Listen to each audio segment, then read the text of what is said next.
What's shaking, people? It's your girl Spring. Sit back and relax, you are now rocking with the best.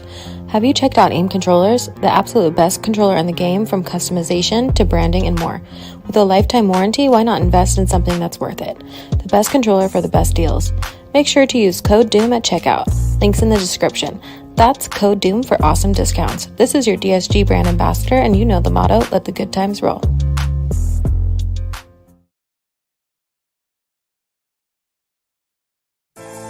What's shaking, people? It's your boy Doomkiller HD. Sit back and relax. You are now rocking with the best.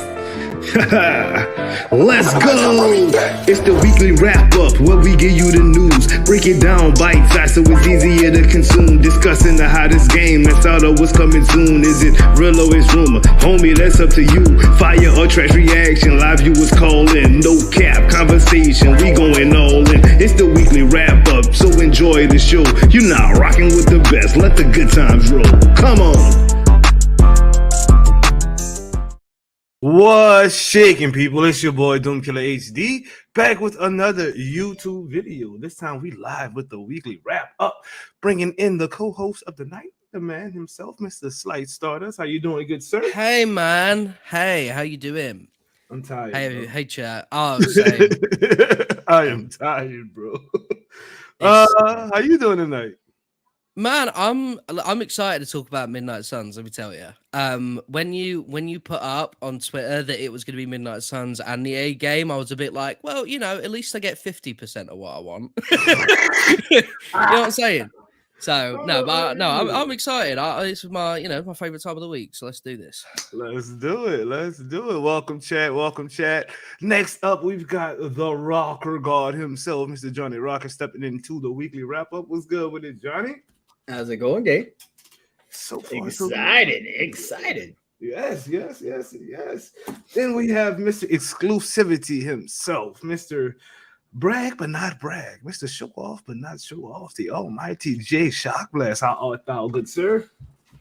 Hi. Man, He's excited. He's excited deep down. He's into it. KJ. Hello. So we got Robot J in the building tonight. That's awesome. Okay.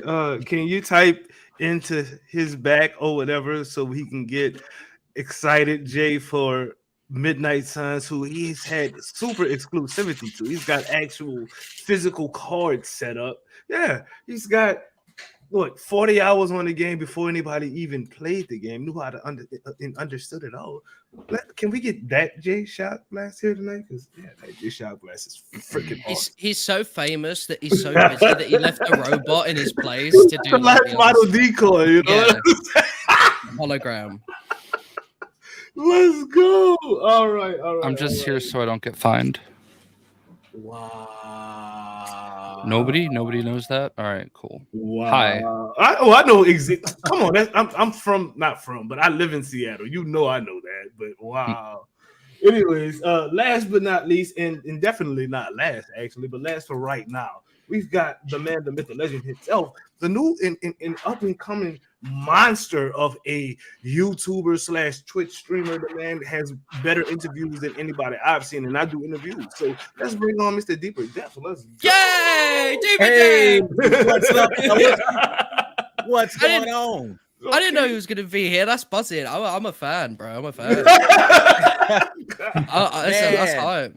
Hey, I appreciate it, Slight, man. I'm just, like I said, honored to hang out with you guys, man. So, I had a few minutes before I got into some other stuff. So definitely wanted to end the year right with DSG and my guy Doom. Yes, indeed. Look at making me feel good and stuff. Merry Christmas early, y'all. I got the Christmas fuzzies and everything going. People, yes, sir. Good. Hey, Johnny Rocker, J Shock, what up, fellas? What's going on, my dude? Hello. That's a life motto decoy of Jay, so don't expect much from him. All right, let's get this started. Overall experience with the to me, one of the best Marvel games that's come out in a minute, and I am not a turn-based game playing guy. For those of you who don't know what turn-based gaming is, it's you take a turn, then either the computer or whoever you're going against takes a turn. It's not just constant combat. It's turn-based. That's what turn-based means. I got a couple of messages saying, what the hell is turn-based? That's what turn-based means. So I'm not into turn-based, to be honest with you. But this game has sucked me in within the first 2 hours of me playing it. So my question, starting with the Mr. Co-host himself, Mr. Slight Stardust, your overall experience with Marvel's Midnight Suns so far, bro? Well, look, I've probably played way too many hours than life should expect of me, right? I've been really into the game. I said on Twitter, and I've been saying a lot of good things on Twitter about the game, but like one of my favorite games of all time is a game called Persona 5, where it does that turn-based style of gameplay with the life sim elements as well. So put that in a Marvel setting, and there's no way I'm not gonna like it, right? So it really was like, and still is, because I've just started New Game Plus to do my Dark Hunter run. Just fantastic. I've really been enjoying it. It's probably my favorite Marvel game since Spider-Man, to be honest. Oh, wow.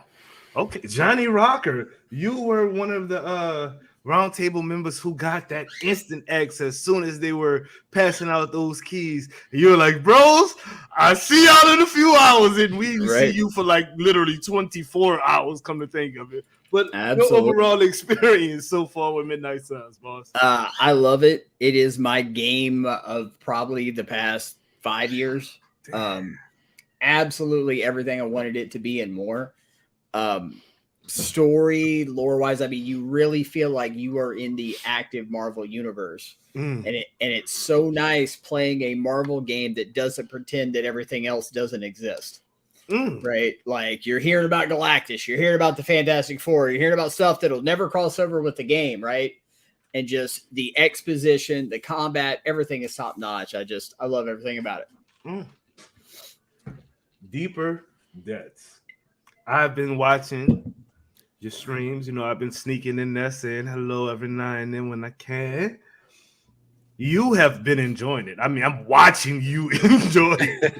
But go ahead and tell the people who have not been able to catch your streams your overall experience with Marvel's Midnight Suns. Marvel's Midnight Suns, I second Johnny Rocker that, you know, it's everything that I wanted it to be, and then some. Just the interactions, the relationships that you can build with each character and actually get rewarded for that. I think the thing that I like about it so much is that everything that you do, it's worthwhile. Like, it's worth your time. You know, from the resources that you gather. Oh, and let me say this, you know, as you play and, you know, earn stars from each match, you know, they give you the opportunity to up the difficulty level. And man, let me tell you, some of those heroic levels will get you out of there. I know firsthand. I had to do like this fight twice before I stepped up my A game. So, you know, it comes with the challenge, and like literally it's almost like chess. You really have to be thinking several moves ahead, even where you strategically locate your character where he's going to ultimately end up. You really have to pay attention to all that. And even if you run out of turns, you know, as long as you've got some type of objects or, you know, debris on the battlefield, you know, you can still make good use of that. So yeah, I mean, I love it. Honestly, I sunk probably 12 play hours into it before even progressing through the story at all. So it's just that much to do. That Abby life, huh, bro? Yes, sir. That Abby life. Yes, indeed. Somebody just joined the backstage who I was actually introduced to by Jay Shotglass himself. And he's also a wielder of thunder, if you may say. We've got your homie, the blessed Mr. Pewter Odin in the building. What's that? Yes, Pewter? sir. What is going on, y'all? Man, this week the wrap up looking What up? stacked up, son. Like, whoa. Yes, sir. How y'all doing today? Yes, indeed. I'm doing good. We have a life motto decoy of Jay. He kind of broke character for a half a second. I think Captain Tate got him a little flushed. Jay, where's that plushie at, man? I want it. Yo, let's get it popping. everything out of China right now is taking forever. So I was told that it was just sent. I've seen the prototype. I've shared the prototype on stream. So hopefully I'll see it soon. Okay. It is what it is. Yes, indeed. Yes, indeed. Well, Peter Odin, you get to go ahead and go since you're just coming in here. Your overall, I know you was too hyped. You had sent out the tweet like, "Yo, Anonymous gifted me this. I'm about to go in. The tweet is Midnight Suns. That's all. That's goodbye. And we ain't see you for a few hours. So, welcome back to the land of the living, good sir." Oh, after Your the Game overall Awards, I went experience with it, crazy. bro. I went crazy. I could not stop playing that game. I did a 24-hour stream of it, and I haven't slept yet. I'm ecstatic right now. That game is crazy. Yo, dang, Love to bro. hear it, man. Wow. Somebody clip that. This man said he been streaming. Mr. 24-hour here right now. Let's go. Wow. And wow. J Shock Blast. Life Model Decoy Blast. Hello. Really? Don't you got to do your spiel about you're sponsored by? Yeah, I'm a 2K Next maker. I'm sponsored by Marvel's Midnight Suns. All right. With that out the way, honest opinion. Well, I mean, y'all watch his other podcast. Y'all watch him stream. Y'all see his tweets. But the people who don't and a little slow, Jay Shawbless, give us your overall experience with Midnight Suns, good sir. I don't know, like it's interesting because, like, obviously this is a game that's always going to be really special to me because I literally was like, the game hadn't even been announced yet, and Cammie hit me up and she's like, "Hey, I want to talk to you about something I've got going on. It's this new Marvel game we've got coming out, and I want to talk to you a little bit about it." So I got to see stuff like way before it was even announced, and that's like literally the reason I went into the Next Bankers program was for Midnight Suns. So like it's kind of like I didn't have anything to do with making it, obviously, but like it's kind of like, I don't know, like it feels like it's my baby a little bit in a way, like as close to somebody that didn't make the game could feel about that, you know what I mean? And I'm gonna be honest, like when we talked, and like, I mean, she would obviously tell you I was skeptical. Like a lot of the stories you guys have shared, it's not the type of game that I normally would have been into. Mm-hmm. So like my big thing was like, how do I shill this game that I don't know if I'm even going to be good at? You know what I mean? And I don't know where that place is, and I'm like so thankful that I legitimately just adore this game. And there was a part where I was nervous because I was trying to play it a little harder because I had it for like 2 weeks before it came out, but it was on PC, and I don't like playing on PC. I didn't want to get that far in because I wanted to feel some surprise when I was on Xbox. Mm-hmm. So I actually still haven't even beaten the game. I'm sitting on the last mission. I just did my last book club meeting, so I've got all the achievements that I need for the most part, so that just in case I don't get back to it anytime soon, because I have it on PlayStation as well. Gosh. Listen, I literally could have asked them to get the game for free, but I wanted my Iron Man Funko Pop. I bought the game on PlayStation. I don't care. Like, that's just how I feel, like I love the game, man. Like I'm just addicted to it. I have like not even been posting as many videos because I wanted to unlock all of the Midnight Sun suits. So I now have all of them. That was a journey because they originally said that you're probably not going to be able to do it in one playthrough. Lies. Well, if you decide to not end the game, of course you can. Well, there is unfortunately a little bit of a glitch with the hero ops. Yeah. So that's a little annoying. Should hopefully be fixed this week. If people read entire tweets, you would know that. Yeah. So Bastard. but yeah. So that slowed me down a little bit because like I had Spider-Man like stuck in one of those, and you needed Spider-Man to progress things. So I was like, you know what? I'm just going for it. I'm just like, I'm just gonna keep doing these side quests over and over again, and it's so fun to like make mistakes and realize it and see what you could do different. And I think Deeper Depth said it's like playing chess, and it really is. Mhm. You know, you have to like figure out what you want to do and how you want to play it and which cards you want to save. I went into my Hulk fight and I'm like, oh, this is like he's gonna destroy me. So like I've got this card and this card built up and I'm ready to use it. Like I think I had what is it, Ghost Rider's like penance stare, and it was going to do like 1600 damage or something insane like that, and I didn't even use it because I beat him before that. Like I'm like, man, I'm doing it. All right, yeah. So, but yeah, like it's crazy. Like, so it's been crazy watching like every step of the way, kind of a little bit behind the scenes. Right. Yeah, so like I'm just excited that it's out there. I've stopped in like pretty much everybody's stream, you know, just to see how they're feeling, sometimes lurking.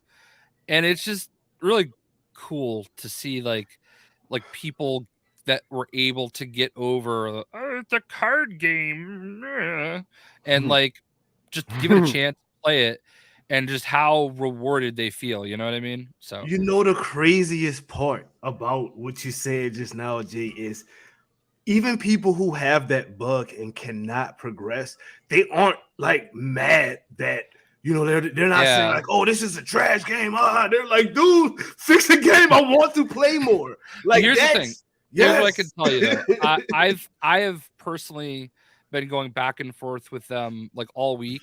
I was able to get through it. Like eventually, like when you start getting the glitch, it just tries to produce the comic and crashes. But eventually you're gonna get like a card will pop up. If you just keep button mashing A or whatever it is on PlayStation, like eventually you will be able to like mash your way through it. So it stinks that you have to like get to that, but I've run into this like 3 times and I've just stopped doing hero ops at this point. And I'll be honest with you, they are nice. Like you do get some cool stuff. And I'm wondering if I'm missing anything, because one of the achievements I need is to unlock all of the hunter's powers or abilities. And there might be something that's like behind beating the game that I just don't have, because I clearly I'm missing one. But yeah, you can get through it. It's random. And then I would honestly just not do it until the patch comes out, hopefully this week. It's already on PC, I believe. Yeah, that's what the tweet I didn't read, tweet. Right? I was literally watching you guys while working, and like I saw that too. I was like, oh crap! Hit you up real quick, and you're like, this continue reading, bro. It'll be okay. That was me being merciful. Oh god, that was hilarious, but scary at the same time. Next question. I'm sorry, gang. I'm sorry I talk a lot. Mr. Co-host, how you feeling? Are you good? You still awake, sir? I know it's early. I am. I've got this. I can do this. Okay. Did this game take you a while to adapt to, or did it flow like water with you? Because for me, I'm gonna be honest with you, it was a big learning curve, even though it explains everything right there for you. It's like, okay, well, if I do this, do this happen still, or do I need to? Did it flow for you, or was it a big learning curve for you? So at first, because I'm assuming obviously that's the point, the game felt very like, okay, I got this, right? And it was the first Venom fight, right? The one that you see in the promotional stuff, right? Where he's throwing the rocks and all that. That just beat my ass, bro. Like I was abused.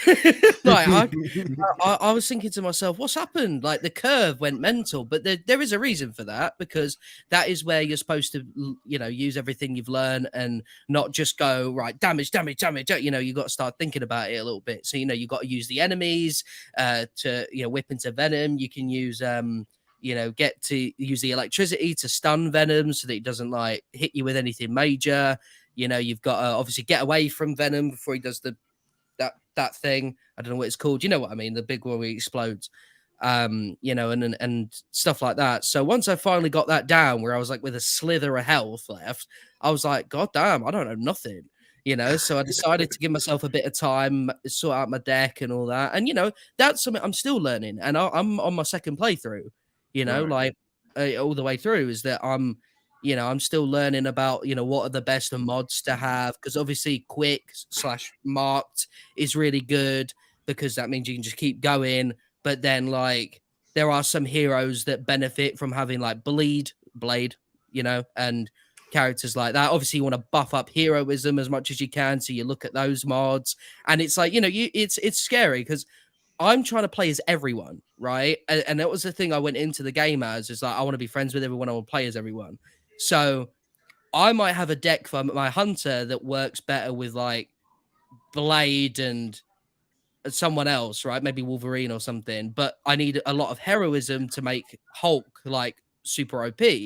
So I'm like, oh damn, I put the wrong deck on, So sometimes I've got to come in my menu and just sort of like switch it out and stuff. But yeah, it's quite a learning curve. But I think that with all those difficulty options and stuff, you shouldn't be like too, stuck. Okay. Johnny Rocker, same question. Big learning curve, or you just jumped right in and knew what was going on? I mean, I've played a lot of tactic style games, and I really like XCOM, so like a lot of it felt familiar, but kind of like Stardust said, man, there were a couple fights early on where I'm like, oh, I got this, and all of a sudden I did not have that. You know what I mean? Thankfully, I've actually only lost 2 fights, but the thing that I love about it, and I think that really sells the random card system, is the fact, let's face it, we're all RPG guys, right? So if we played this like a typical, Final Fantasy game or whatnot, we would pick our 3 best cards for each hero, level the crap out of that, spam the same thing every single time, right? So by the time you've done 10 or 15 fights, it's the same fight over and over again. So I really like that the randomness makes you use your brain, right? To where you're counting on a card to drop it, it doesn't, and you have to improvise. And I think that's what keeps all the fights fresh for me. Even though sometimes it makes it hard to stream, because I realize I'm super concentrated. It's like, oh, I ain't talked to chat in like 10 minutes. So I was like, oh, hi guys, but I love it, man. I absolutely love it. Same question, deep in depth. Did it take you a while to adapt, or did it flow like water, baby? Yes, I had to definitely adjust to it and get used to it again, as it's already been said, once you, like Rocker said, you come in, you try to pick the cards that you think, you want to have in your deck, this, that, and other. Now, like for me, the first encounter with Venom was not a problem. The issue is when Venom randomly showed up in a fight. Like I went into the fight expecting just to do what was on the mission card, and then they was like, oh, here comes Venom, and I'm like, okay, yeah, I'll beat him like I did the first time, man. Let me tell you. So, and like Rocker said, your own stream, all right? So you're trying not to panic. You want to look like an expert because you don't want to be getting bested on stream, but Venom just messed all that up, had me looking like a noob and all that stuff, man. I do want to ask this question though, because you can go light, you can go dark, you can do things that influence, in games like light points and dark points.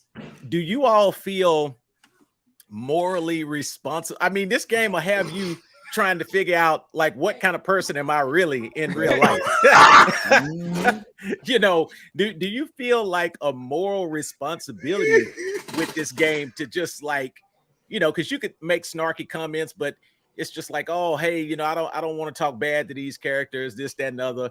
So I'm really struggling with that. And then I'm wondering like, okay, what am I missing out on by either not going dark or not going light? So yeah, it's definitely been a learning curve for me. I mean, I got it down now, but boy, I struggled yesterday and the day before. Deeply. Oh, go ahead, Scar. It's funny you say that because so the first playthrough I did the light side for that very reason of I didn't want any of these Marvel heroes that I adore to hate me, right? Okay. So besides Magic, a little tip, because she literally wants you to be evil. Everybody. Yeah, literally. Besides Magic, everyone's pretty like pretty good, pretty goody two shoes, right? So you want to sort of But that's why on my second playthrough, where I'm doing the Dark Hunter, I'm skipping the dialogues. I don't want them to be upset with me, so I don't want to hear their responses. So I'm like, no, quick, quick, because I'm trying to like max that out. But yeah, on the light playthrough, it feels like it's sort of, a lot more pleasant, I think. That's what I was about to say. I go through my first playthrough all the time. If it's like when I used to play the Star Wars game, you can go light or dark or whatnot. I would always do the first playthrough light, the second playthrough dark, and then my third playthrough I just mix it up and just whatever I was feeling at the time. I'm kind of gonna do the same thing with this. I'm gonna go light, I'm gonna go dark, and on my next playthrough after that, I'm gonna switch it up and see what's popping. Yes, sir. Pewter Odin, same question. If you can even function with your 24-hour ass, you know what I'm saying? Nah, for real though. Did it take you a while to get adapted to this play style? Especially coming from Avengers, or did it just flow like water? Bruce Lee is all I gotta say. I let it flow like water. What? Fill that cup up. You know what I mean? And the game is amazing. It's super well connected. They talk about everything in this game that's got to do with Marvel, Fantastic Four. I think they've mentioned a little bit of the Guardians. I don't remember. They talked about Galactus and stuff like that. Yeah, I struggle with the game because like Deeper said, I'm like, yeah, I'm coasting through these side missions. Like, yeah, I ain't got nothing to worry about. And Venom just pops up out of nowhere, and I'm like, no, I'm on stream. No, I'm about to restart this whole session over because that just caught me off guard, and I got people looking at me like, yeah, I don't think that's supposed to happen. Oh God! Hey, I feel your pain, Odin. I feel your pain. It was bad. It was bad, bro. Jake Shockblast. See, you come from like Pokemon and in these battle type games as well. So how? And I think you said you played Strike Force, the Marvel game on one of the wrap ups. I'm not sure if that was you who said that, but I guess this was pretty easy for you to pick up and just roll with, huh? Yeah, I mean, I think we all had our struggles. You know what I mean? Like you're trying to figure out how everything works. That Venom fight was where that's about how long I lasted playing on the harder difficulties. I decided, and honestly, it wasn't even let me tell you the mistake I made. Okay, when Venom tethers Spider-Man pretty much right away. I didn't realize you had to hit Spider-Man, so I did that whole fight without Spider-Man locked. So then I figured out. I think like he got hit accidentally, and I figured out, oh, that's how. Well, I mean, they teach you that the first time you fight him, Jay. Listen, I must have missed it. Okay, like I like to project my intelligence, but sometimes. We all. I didn't read the tweet, so we both in the same boat, brother. Old, maybe. So, yeah, basically, like I accidentally got him to break free. I think I hit him with like a piece of collateral or something, and he broke free. And thank God, because at that point, like everybody was almost dead, and it was just him left. And I managed to use him to clutch it. So, nice. But like, yeah, like it. I'm not usually one of those like, oh, I'm gonna play Elden Ring on the hard difficulty, so that way I can like, beat off my. I'm gonna be so honest with y'all. If this game right here, Midnight Suns, would have allowed you to still get the same XP on the very easy mode, that would have been me all day. I'm sweating. Well, like I'm not usually like one of those people though, like that like cares about difficulty. Like I'm fine playing on the easier difficulties.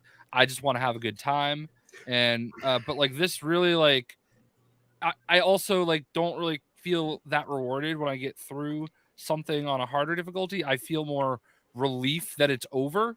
Yeah, I did feel like. I'm like, oh man, I thought my way through that. And that's a cool feeling. I like the stories though, too. Like I want to play so I could see what's actually happening. Like I did Avengers literally the whole way through the first time around. very easy mode, like the easiest you can get, because I wanted to get through there and see what this game was about. Then I came back and, the more you play it, the higher the difficulty level is, the more knowledge you get. That's how at least I play my video games. I'm not really tripping off of you want to be the Elden Lord. Please go be the Elden Lord, because I'm not. I'm gonna be the Elden Midget and chill in the background, chilling. You heard me? Like, drink my drink and kill my ghost and kill my goblins on easy mode. That's what I'm doing. Slice Stardust. I know you ready for this question, sir. You got to be ready for this question. I guess I'm done. I hope You I'm better be ready. done, because we're moving to the next question, Jay. Okay, cool. I'll go fuck myself. I really thought you were done, bro. It's fine. I really did. I'm sorry. If No, He we're didn't good. finish the tweet or the conversation. That's crazy. It's just what we expect from old man Doom.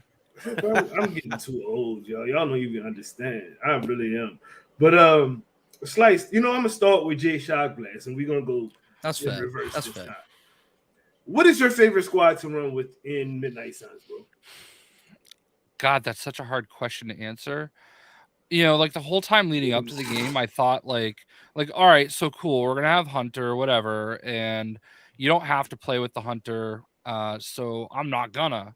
But let me tell you, I don't ever want to not have Hunter with me, because my Hunter is dope. Like I love it.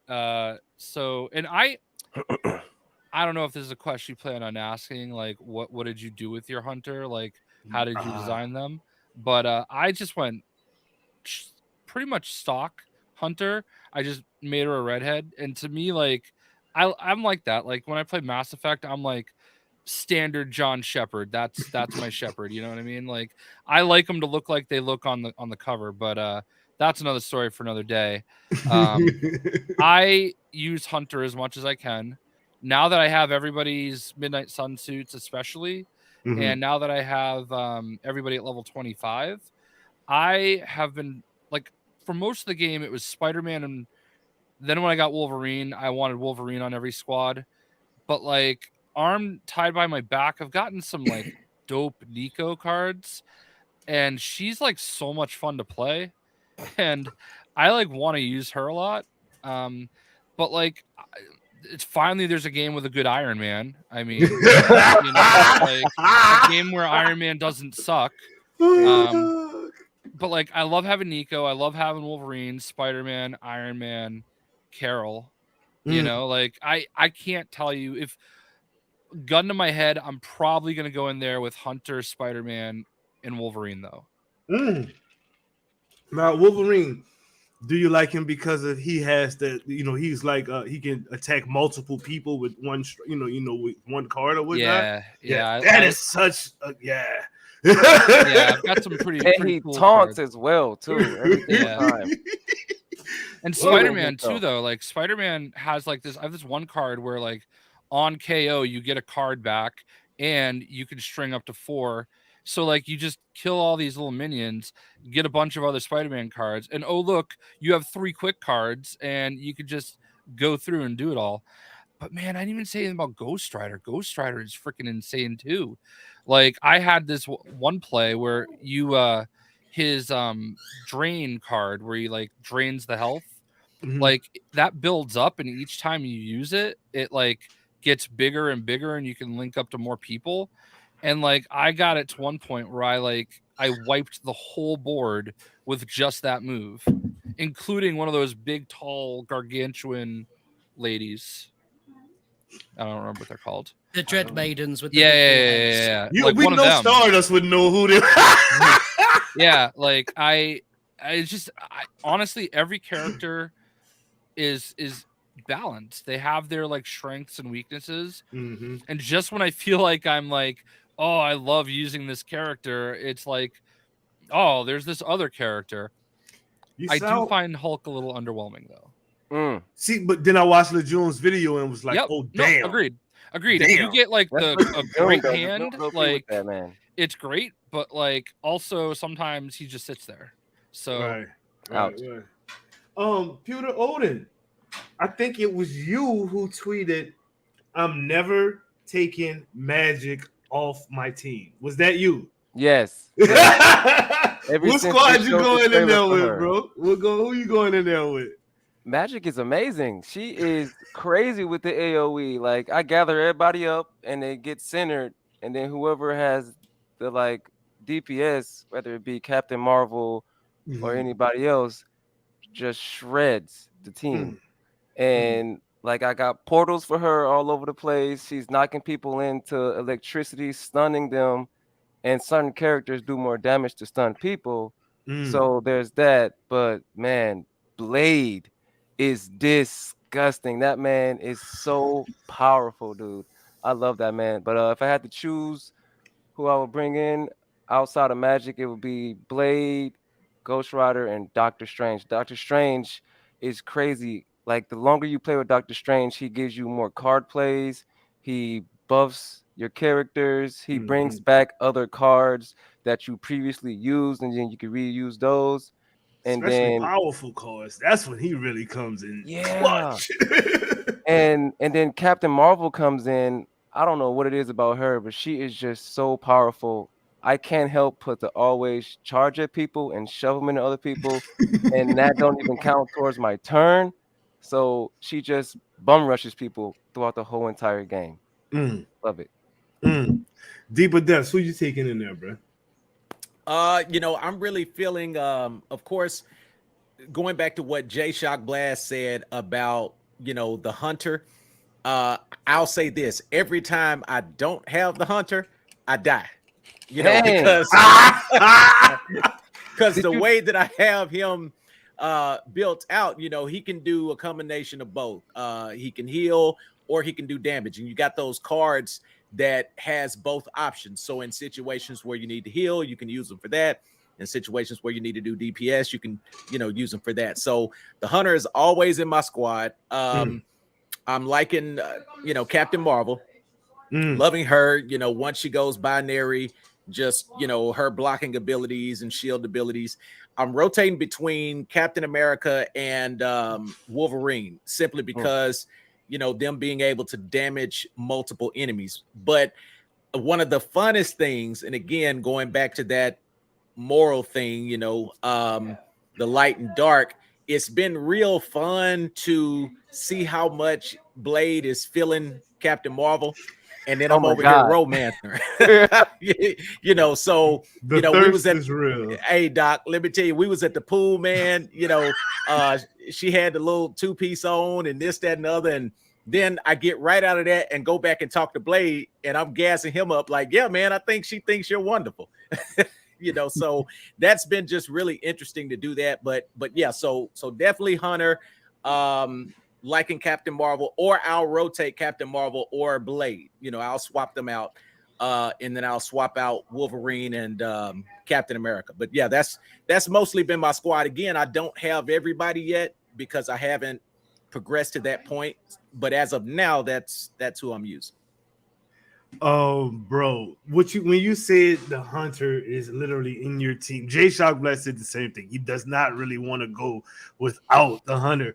Dude, I'm still like, I'm only like maybe 3 or 4 hours in the game, and I'm walking around Abbey still talking to people and doing side missions, right? So I got the hunter, and the coolest thing so far for me, and like I said, I'm really a noob into the game, is whipping them up, making them hit somebody, but also positioning that person to hit somebody else. So it's like a triple, sometimes quadruple hit with one strike from the hunter. I'm like, bro, ain't nobody else in the game got it like that. Is crazy. I mean, to be able to hit 4 people without having that, that Blade or Wolverine ability. You know what I mean? I'm gonna position it to where I knock you into this thing or into this person, and you're gonna knock into that person, and that person is gonna hit it in the electricity field and blow the fuck up. You know what I mean? Like that, bro. Whoever designed this game, 2K, it's just they need a lot of applause. I believe Firaxis designed it. Firaxis, 2K produced it, right? Is that how it That's goes? it. They're Yes. like the yeah. Okay, producer Now- versus Now, Doom, have you got the ability yet, or unlocked the No. ability to where when you knock them into your heroes, now they no longer take damage? I did that for the first time with Wolverine as a teammate. Dude, Jay must want to talk about that because, dude, if y'all could have saw him go from Robot Jay to when he was answering the question, I was thinking about like how I wanted to talk about like how cool that is, like where you just position it into your character and how it like does extra damage. I even have it now where I get a card off of it if that happens. Oh, nice. Okay. So yeah, it's pretty. And then I'm thinking about like when you position it and you knock them off the map, and just like the animation they go through with like, whoa. Yep. I haven't even got that far yet. Johnny Rocker. I stumbled upon a nice little combination today that I think I'm going to be running for all my important stuff. So I'm running Iron Man and Nico with the Hunter. And I use a card with Nico to where it makes all heroics in your hand cost 0. Right? And then you use Precision with Iron Man that lets you use a heroic and you get it right back. Right? So I boost his damage. I play those 2 cards, and then I can spam his missile attack and just start melting shit in groups and get the card right back. And it's so good. So good. Wow. Yeah, it's really nice. If I'm gonna do something where I think a boss is gonna pop up, I throw a tank in there. I'm at almost 60 hours and I just unlocked Wolverine. Like that's how much I've been grinding side stuff and doing all that. Wow. So I've been using Hunter, Captain Marvel, and Iron Man. But if I want to get that old school like Midnight Suns vibe, I go Ghost Rider and Blade. And it's just, it's so good.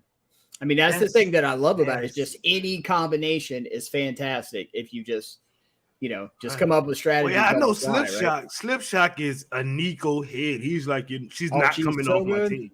She's not coming off my team. So yeah, it's crazy how good she is. I got that one card. I think it was like Witch Fire, the tornado thing. It was something, but like Witch Storm or something, right? Yeah, I modded it and it got quick, and I was like, it's like a 300 damage quick card that you could get right back. Yeah, something like that. Yeah. Yep. Yeah, it was like I modded it and I tweeted it, and everybody was like, "Yeah, if you use that and then you run Iron Man and you level up his precision, is you'll get to drop that for free, and whatever you use, it comes right back." Man, look at us Avengers players literally sitting in here talking about which card we like the most and what kind of critical damage do we, bro. And that's why it drives me crazy when like the typical wannabe idiots on Twitter are like, card game. It's so good. Like it's more than a card game. Exactly. Calling Midnight Suns. Calling Midnight Suns a card game is like calling Guardians of the Galaxy a shower simulator because you can use a shower in the game. Right.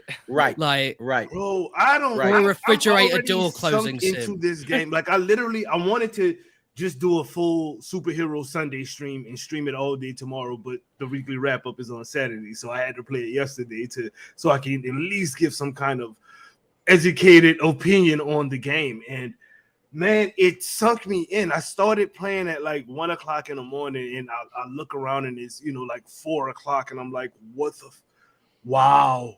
Walking through the Abbey, talking to people, you side mission, you know what I mean? Just like getting beat up, but man, by your own team and stuff, like trying to train and like, wow, just wow. The game it sinks you in. It definitely does. But Slice Stardust, who you going in there with, bro? Man, so I felt it got to a point. No, so here's the thing. It's with the Hunter, one of my favorite moves that the Hunter has, and I wonder if everyone else agrees with this, is Inspire Plus. Right? That guarantees a move for free, and it's a free card, so you don't lose one of your card plays, right? Absolutely. So if you're needing to clutch and you've got a hero combo card, or you've got something that that's going to take down that really big enemy, whether it's a boss or one of the bigger enemies, and you're like, right, Inspire Plus, please, because it's RNG. You can't just pick which heroic card you want. So it could be an absolute terrible one, or it could be the one you really, really need. And if it is that one you really, really need, it's amazing. It's the best feeling. But I think so. Hunter is a definite, because with the Hunter, obviously, you can design the Hunter however you want when it comes to the cards and stuff. So you know what you're getting out of that. You can set your Hunter up for every scenario, essentially, right? So my Hunter, for example, heals a lot, does a lot of support, but also has a lot of devastating attacks and a couple of quick ones as well if I want to boost some heroism for my characters, right? Because I've, like I said, I want to play as everyone. So my Hunter's kind of sectioned off as like, okay, these cards will work with these characters, these cards will work with these characters, and so on and so forth. Captain Marvel is ridiculously OP. She's insane. Like I in my opinion, genuinely, if you go into like a hard mission and you're like, I'm really struggling here, she's probably one of the best in the game when it comes to being defensive. Same with Cap. Cap's the same. But I think the reason that I prefer Captain Marvel is for the damage output. Not saying Cap can't do a lot of damage, he can, but I think that Carol's more designed for both, right? Mhm. So, for example, that Photon Blast goes crazy. If you mod that as well to have like, certain specific things, like, so mine's got applies vulnerable, right, to all the enemies. So if I go in a line, blast everyone, they all got vulnerable, which means they're weak as hell. And if I have Spider-Man, you were right, I could do the chain strike now because they're all weak as anything. And there you go. So Boom, boom, boom, I like boom, to boom, right? Change Yeah, it to 4. exactly. You So can change it to 4 now with that. Yep. And so I like to go with Captain Marvel. So obviously, like I said, I like play with everyone, but if there's a mission where I'm like, I might struggle here, I go in with Hunter, Captain Marvel, and a character who can chain attack. So with the Spider-Man, Wolverine, Blade, characters like that. Even Iron Man sometimes, because he's got that surgical airstrike, I think it's called, where like you can chain moves with that one as well, as long as he's got a bunch of cards, which is I think there's Doctor Strange is pretty good for that, because obviously you can bring back your attack cards as well, so you can kind of stack yourself up too. And obviously you can draw a lot of cards with mods and stuff, and yeah, like it's been really fun. I would say at the moment I've been messing about with Doctor Strange because he's got this ability where he can make your cards stronger.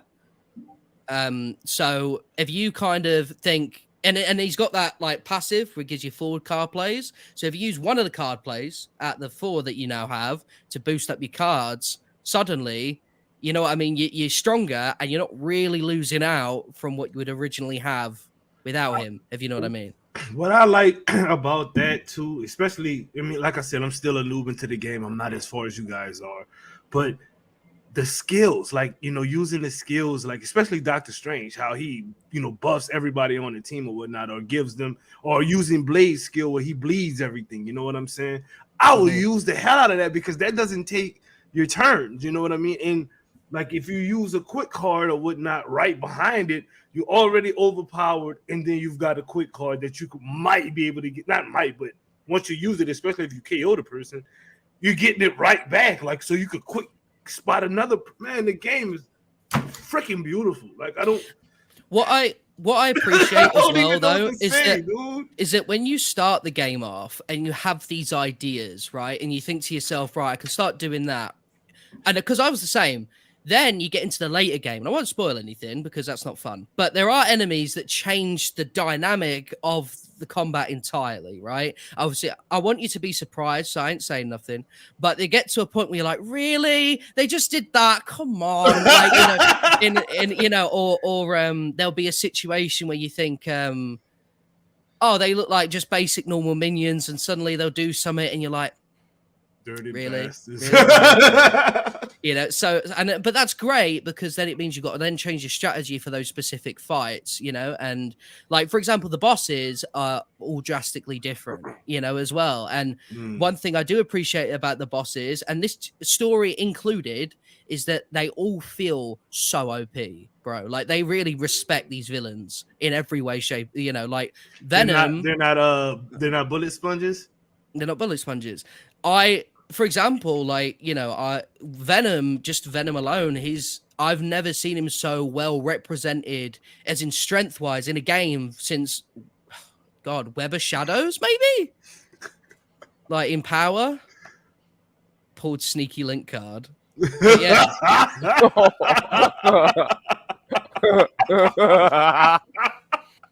Hell no. Okay. I'm sorry. This is gonna be one of the questions that I was really, because Jay Shot Blast on every damn game. He's gonna get every cosmetic that there is to find in the game, and he's gonna show you how to do it. So, unlocking cosmetics. What is your favorite outfit that you specifically unlock, Jay Shot Blast?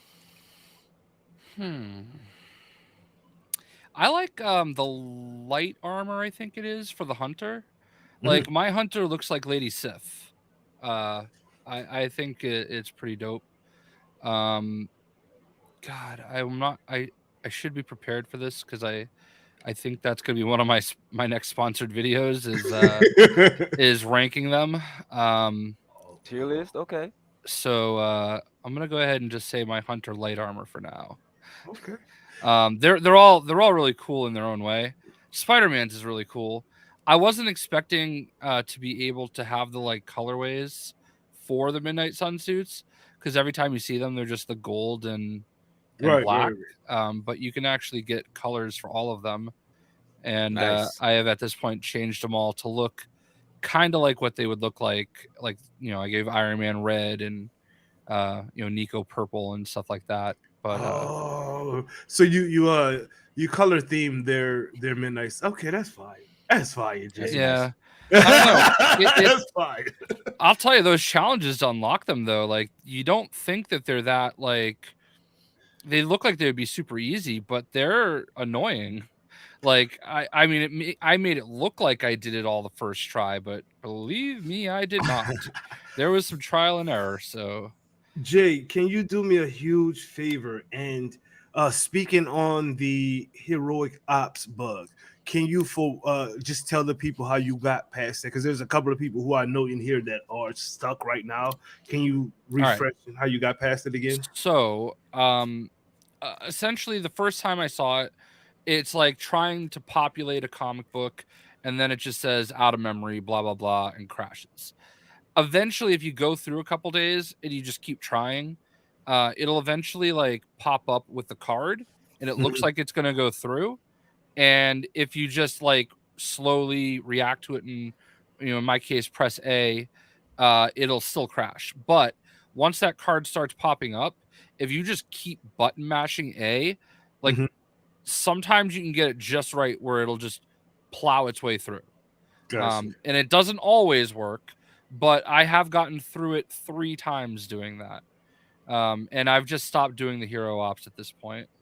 Well, the fix should be, I'm pretty sure the fix will be in by Tuesday. And I think it's related. I think it happens when you get the ones that are hero specific. So that might be something to consider too. Because, obviously I got through it 3 times. So it means I kept going back to it like a dummy. But yeah, so based on, like, obviously I'm trying to be careful with what I say, because like, I am a partner in a way, so like I don't want to I don't think there's anything crazy that I've had conversation wise, but I do feel like I've had a lot of back and forth and helped them find where the problem is, and it sounds like that should be corrected with the next patch. I've heard good things about the PC one. That as in with that hero ops thing. So I imagine that if they got it there, then the console one should be fine when it comes out. Yeah, so it's unfortunate. I think that's really the only major thing that I've had, But it's like a big one. Let's not be unfair. It's a big one. That sucks, Yeah. I know quite a few frustrated people. That's why I was asking you to help us out with that. So ultimately, if you just kind of try to plow through it, once you see a card actually pop up, you maybe just advance it a couple days. I think it makes the other, because usually it's when you've unlocked the ability to run 2 at a time, and you have 2 of them. Because what I noticed is I would pick the one where you have to like have a specific hero, and then I would go to do the next one, and it would just assign nobody, and it would be there, and I'm like, oh yeah, I'm gonna get the glitch now. and that seems to be exactly what happened. So like if you see one where the character is already assigned, I would just let it expire and not do it. Like only Captain Marvel can do this one. All right, well, let's just not do one for a couple days. Let's go get some more. Yeah, so got you. Pewter Odin, favorite costume you've unlocked so far, if you've unlocked any? It's kind of tough. They're all looking good. I love the way Iron Man looks with that hood. He looks awesome. Right now, I got Blade looking like Eddie Murphy with the all I red. saw that tweet, yeah. Poor Bob. poor Bob ducking wrong. Bob ducking. It's Thriller. No, but Magic. I got her in her like demon outfit, and she looking real nice. And also Hunter. I got Hunter looking like Tina Turner right now with the long volume hair and stuff like that. And I put a mask on her, and now she looks like Jade. So there's that. And the skins in this game is pretty damn good, man. It's gonna be kind of hard to top the skin game for these hero games. I wish y'all luck. Deeper Jabs, what you got for me, bro?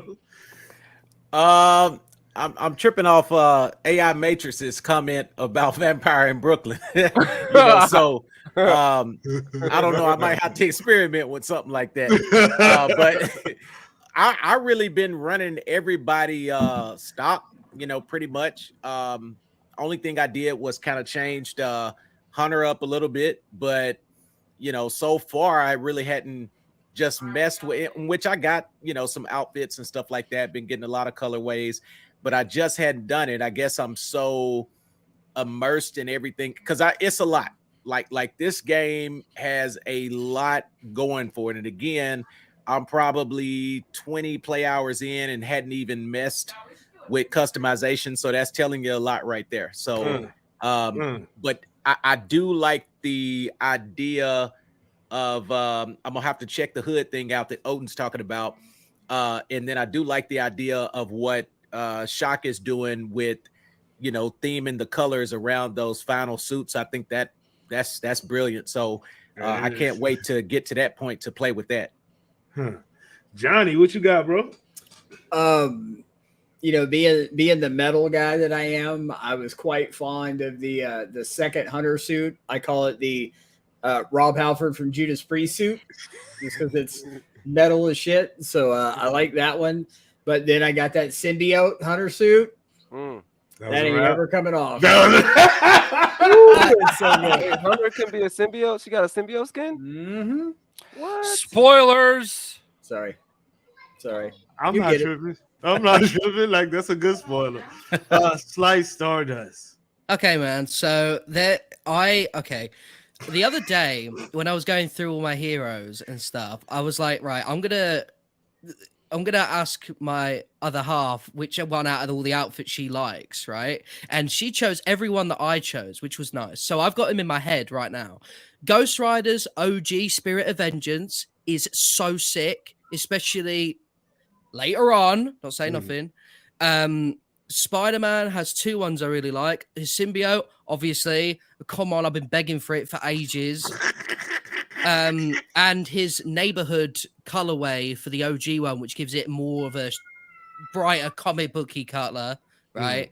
And I really like that. Wolverine's default outfit with his classic colorway, the yellow and blue, love that. Captain Marvel's Marvel suit, I love that one. That's so cool. I also like the white and red colorway on the OG one. Let me think. Hunter Ancestral is one of my so he looks like a pirate, right? Kind of. I posted it on Twitter. He's got the hood, he's got like long robes, he's got like the pirate swords. It's my favorite. But right now I'm actually using the metal one that Johnny's talking about with the headband with the Midnight Suns logo on it. With the so Johnny's already said it, but you get symbiote swords with your symbiote suit, right? And I'm using them because they look sick. And if I'm going to be a dark hunter, I might as well have, dark themed stuff. And yeah, no, the suits are cool. The suits are really Maestro as well. the Big Bad Hulk. I love what they did with that one. I love there you go. Because like, for example, if you guys haven't already seen it, like they've got like, he's stitched in the pants, Spider-Man suit. He's got like Ghost Rider's head with Iron Man's helmet on the side, Cap's shield, like, and all that. It's insane. The dude, like, you know, it's great. And he gets referenced. It's really cool. Like, there's so many references in this game. And references, by the way, that's not a spoiler. They're just references. Right. And like, you know, it's, oh man, the game is so Marvel. It's crazy. But yeah, anyway, those are my favorite outfits. I love those ones. Can we talk about first how Marvel's Midnight Suns got not one but two different characters of symbiote suit before Marvel's Avengers ever got one? Shade. I don't even think it's Avengers' fault. But that's in the. Did I say the A word? I'm sorry. Hey, you know what, J-Shock? To add to what you're saying, maybe I just hadn't got far enough, but in 20-something plus hours, I hadn't heard AIM mentioned once. Well, I mean, to be fair, it's nothing but Hydra, so... I mean, well, and Undead, but whatever, I got you. We also haven't fought in the hallway, so... I think this is like, honestly, I was not expecting the petty. I was not expecting the petty from Deeper Depths. Oh my god! I saw Hoarder say something in chat earlier that it's like a love letter to Marvel fans, and that's really what I felt like when I was playing it before I was really allowed to talk about it. I was like just running around the Abbey and having every conversation. You know, you talk to Nico about what happened with the Runaways, and it's like, it's so cool to like hear these characters talk about these stories and stuff like that. I don't know. I just think that it's really cool how they did it. And there's representation. And the collectibles as well, like even the collectibles, man, the tarot cards and stuff, like going around the Abbey, and like I wanted to collect them all because they obviously like the Star Nova. I was like, oh, Jay will like that one. That's it. And you're like, you know, and then obviously like even this is just in the first bit. Like I picked up the Moon card and it's Moon Knight. I was like, yo, and it's not even that. I mean, obviously like the bug is terrible, right? But the hero ops even give you descriptions of like, so I saw Pewter's one of The Night to Remember, and it was about Moon Knight needs help in this area to deal with Hydra, and it's like a description. I was like, that's sick, because you don't have to show the characters all the time to make the world seem large. Like this is what I said, like going into the library and picking up a manifesto from Doctor Doom just randomly and reading, I was like, are you mad? Like people wouldn't, it's not everyone's going to go and do this. But they've done it for people like me that want to go and like look at every single little thing, and that's so sick, you know. Like even little things like the punching bags from Fogwell's gym, which is obviously very connected to Daredevil. Like little things like that. It's so sweet. Not to mention that you can gift the people in the Abbey, like when you go out on like dates and stuff. I got a book from Reed Richards and all kinds of stuff like that. It's crazy how well connected this game is to Marvel. And let me tell you, pay attention. Like, get your squad to friendship level 8 for everybody, so you can unlock all the gifts and just buy every legendary gift. Figure out who goes to what, because like you can get up to 21 friendship points on every hangout, and that is how you're gonna get like all these extra awards. Like going on these things, their friendship will overlevel. They'll make them more powerful. You know, they'll get all this extra stuff. Sparring every day. There's like it's so crazy how deep they went to make you build everything and build these relationships, and the conversations that you have with everybody during the hangouts. Like they go from, it remembers and it goes from one place to another. And it's deep. And, you know, like when I found that Nova card, I couldn't tweet it. I was so mad because I was like my wife was in the other room and heard me like make some kind of noise. Like, because I definitely squealed, probably. I like, something like that. All right. And like, because I was not expecting that, you know, like it's not a character I would have, you know, like when I talk about, oh, I want these characters in this game, I'm not like one of those people that's like, oh, I want Batman in Marvel's Avengers, you know, like, because there are those people.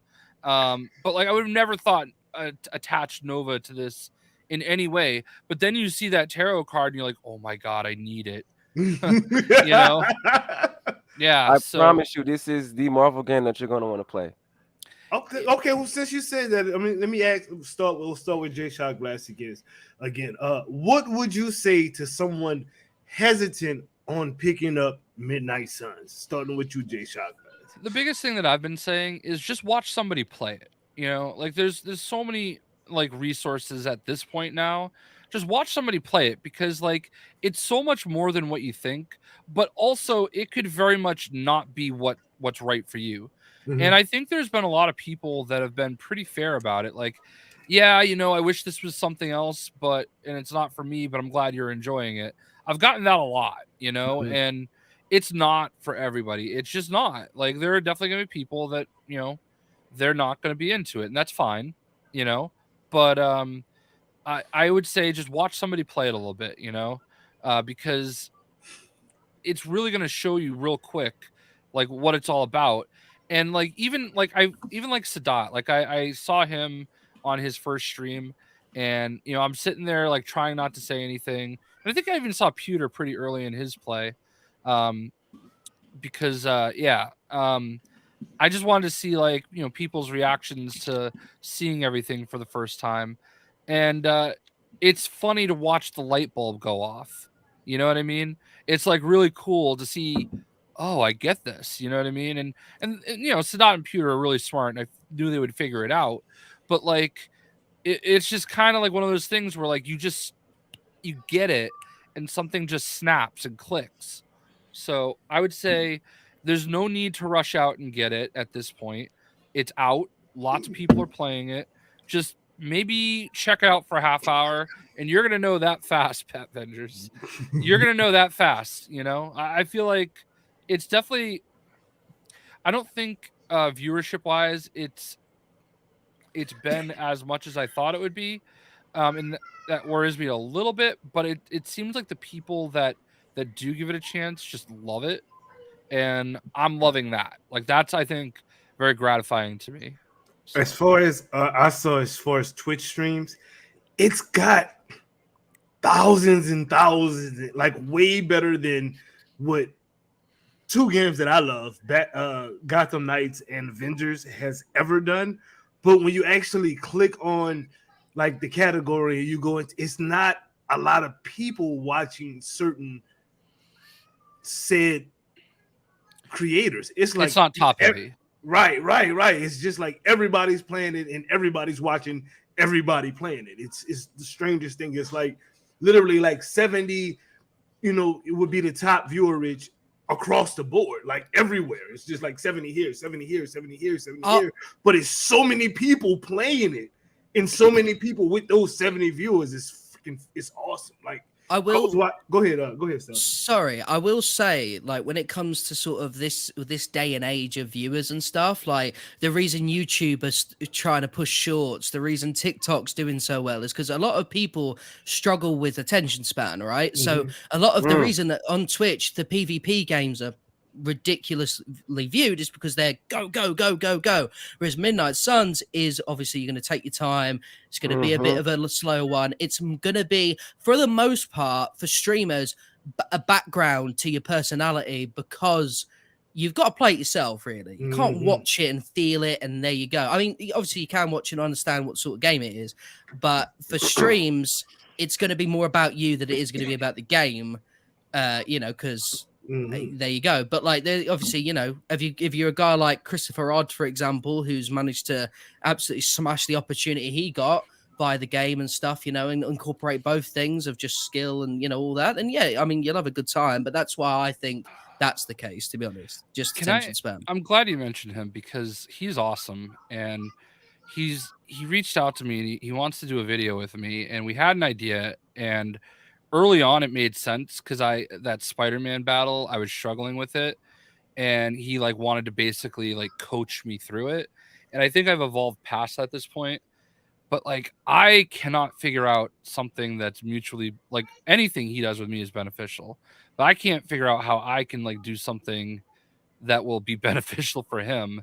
And I feel like I'm just going to end up like not making a video with him because I don't know what to do. I'm like so stuck in my head on that. But yeah, Is Chris he's the one with the great. Spider-Man cosplay? He went to GameStop and No, stuff. no, like no, no. that? That's Superior Chris, my buddy from Discord. Christopher Odd is a big like XCOM guy, and he did a lot of the Midnight Suns videos talking about some of the strategy and stuff. What about doing a thing where so he reviews you doing a really difficult mission on Midnight Suns, and you review him doing a mission on Avengers? Oh my God! Why would you put him through? Oh, I'm sorry. Yeah. Damn! Hatred. Yeah. Pewter I don't owned think it. that's an even trade. No, that's Damn! torturing. That's torturing somebody. Never mind. I was trying to be not toxic this stream, you know, you guys. Pewter Odin, what would you tell someone or say to someone who was hesitant to play or purchase Midnight Suns? Like Jay said, sit back and watch people play it. It's being played everywhere. It's taken over by storm all over social media. Mm-hmm. If you got a chance, go to GameFly and rent the game and try it out for yourself. It's cheaper that way. You ain't gotta buy it. You can return it. It's a Marvel game for real, like a legit Marvel game. You're gonna feel so connected. You're gonna understand the references. Simple as that. Deeper depths. If you are a fan of Marvel, this game is worth giving a try. You know, again, you've got to play it.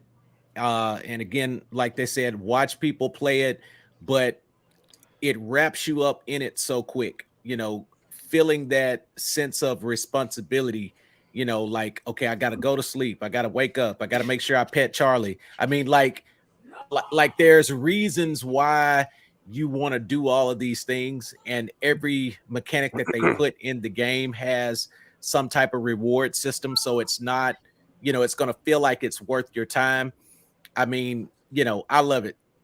So I highly would recommend it. But again, you know, just going into it, if you think it's just a card game, watch somebody play it. I promise you, it'll change your mind. I'd like to nominate my fellow Orthodox Rabbi Bill Clinton. We're gonna get to that. Trust me. Johnny Walker, what would you say to someone who was hesitant to play and try out Midnight Suns? I think everybody's got their finger on the pulse, right? Just have folks watch it.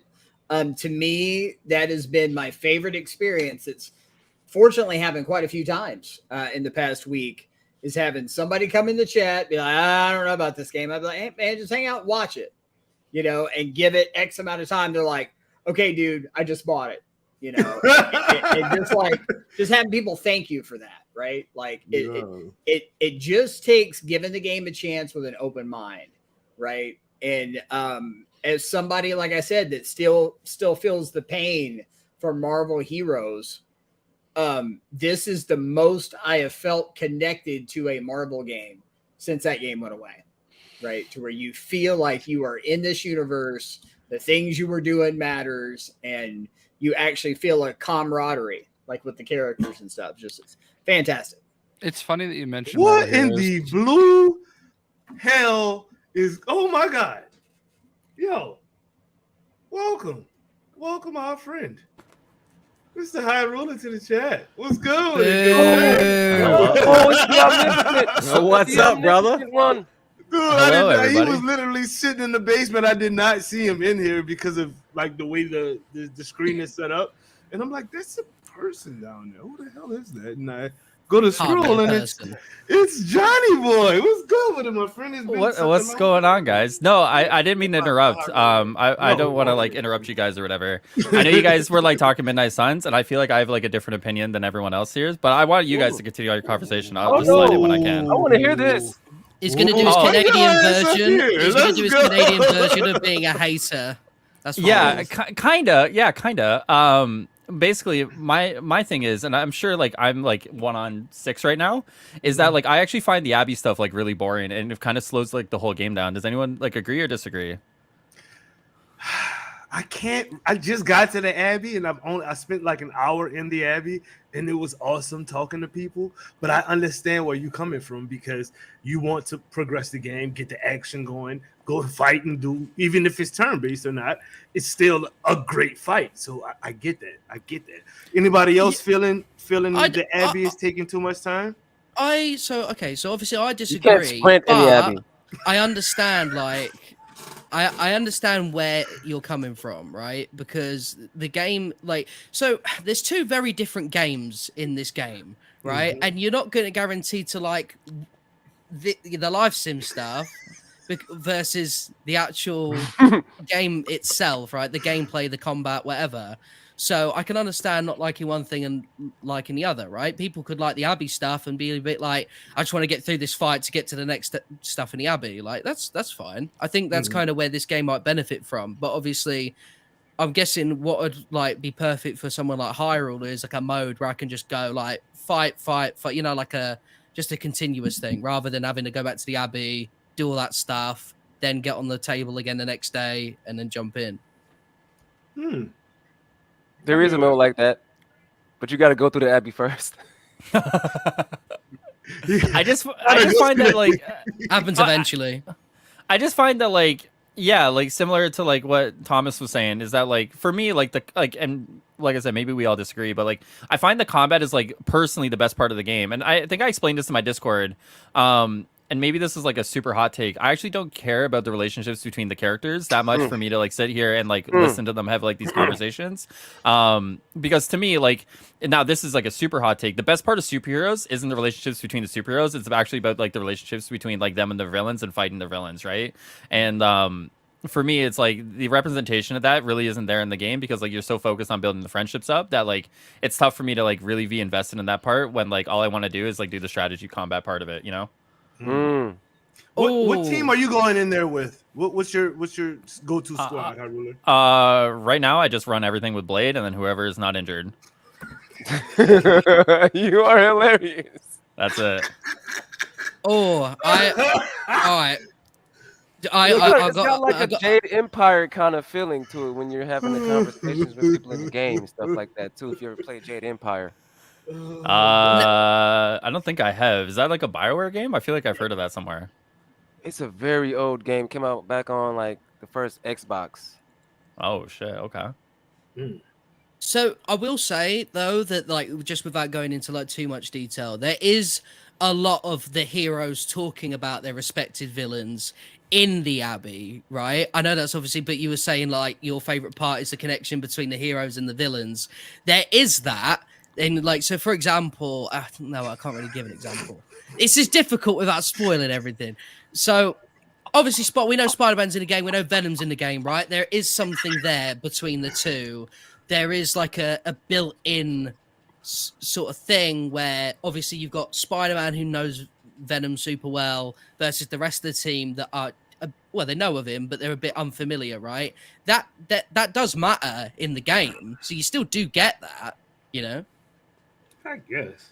I haven't got that far to even care too much, to be honest with you. I've been walking. Like I said, I spent the last hour just walking around the Abbey talking to people. So, but I mean, I get what Hyrule is saying, but for me, that's why I almost played the game on super easy mode because of that kind of, you know, I'm cool with going to the Abbey and hearing the lore, hearing, you know, how this person, you know, or Blade really pissed off with Twilight and shit. You know what I mean? That I'm good with that. That's funny to me. But I can understand you want to just go kick Venom's ass for tearing you up for the last 2 hours, like deeper depths. You know what I'm saying? I get it. Like I think Stardust hit it directly, hammer on the head of the nail with this game is 2 games in one, and it caters to both sides of the game. Even though you have to do both, it's still like if you're an Abbey guy, go spend a couple of hours in the Abbey. If you like fighting, go do a bunch of side missions. You're straight.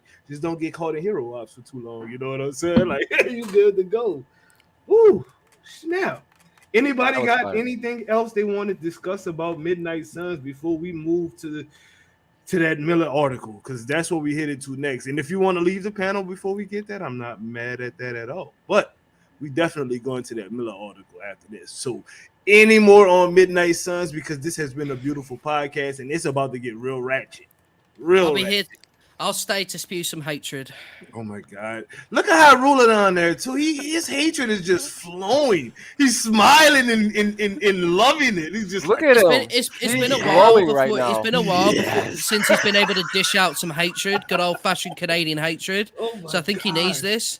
Dude, this is so crazy because like Hyrule is literally one of the nicest people I've ever met. Him and Synchro Champ, or in you know, it's him, Synchro Champ, and damn alien for the damn Canadians, man. It's the Canadians. They all nice, and now they just don't forget Mammoth. I wouldn't give Hyrule a lot of credit. All right, listen, this man behind the scenes is a demon. Kind of, but actually, to be fair, I'm gonna give Synchro a lot of credit. Synchro actually is like one of the nicest people you ever meet. He housed me in his house one night, like offered to like let me stay, all sorts of nice things. Synchro Champ is like one of the nicest humans like out there, and I think like if people don't know Synchro Champ, they should, because like there's not a more pure soul out there. So yeah, Synchro's great. Synchro is awesome. Synchro is just that dude for real. But you're that dude too, Hyrule. I mean, but you're. Oh no, I'm chill. I'm chill. Listen, I'm chilling. I wouldn't call spewing hate chilling, bro. You got the blue background. It should be red, Hyrule. It should be red, damn it. Hyrule sees a bunch of people happy about a video game, and he has to step in with his fucking hot takes. No. Listen, my point is that I feel like a little bit on an island with Midnight Suns. That's all I felt like. So like when I saw you guys were like chit chatting about it.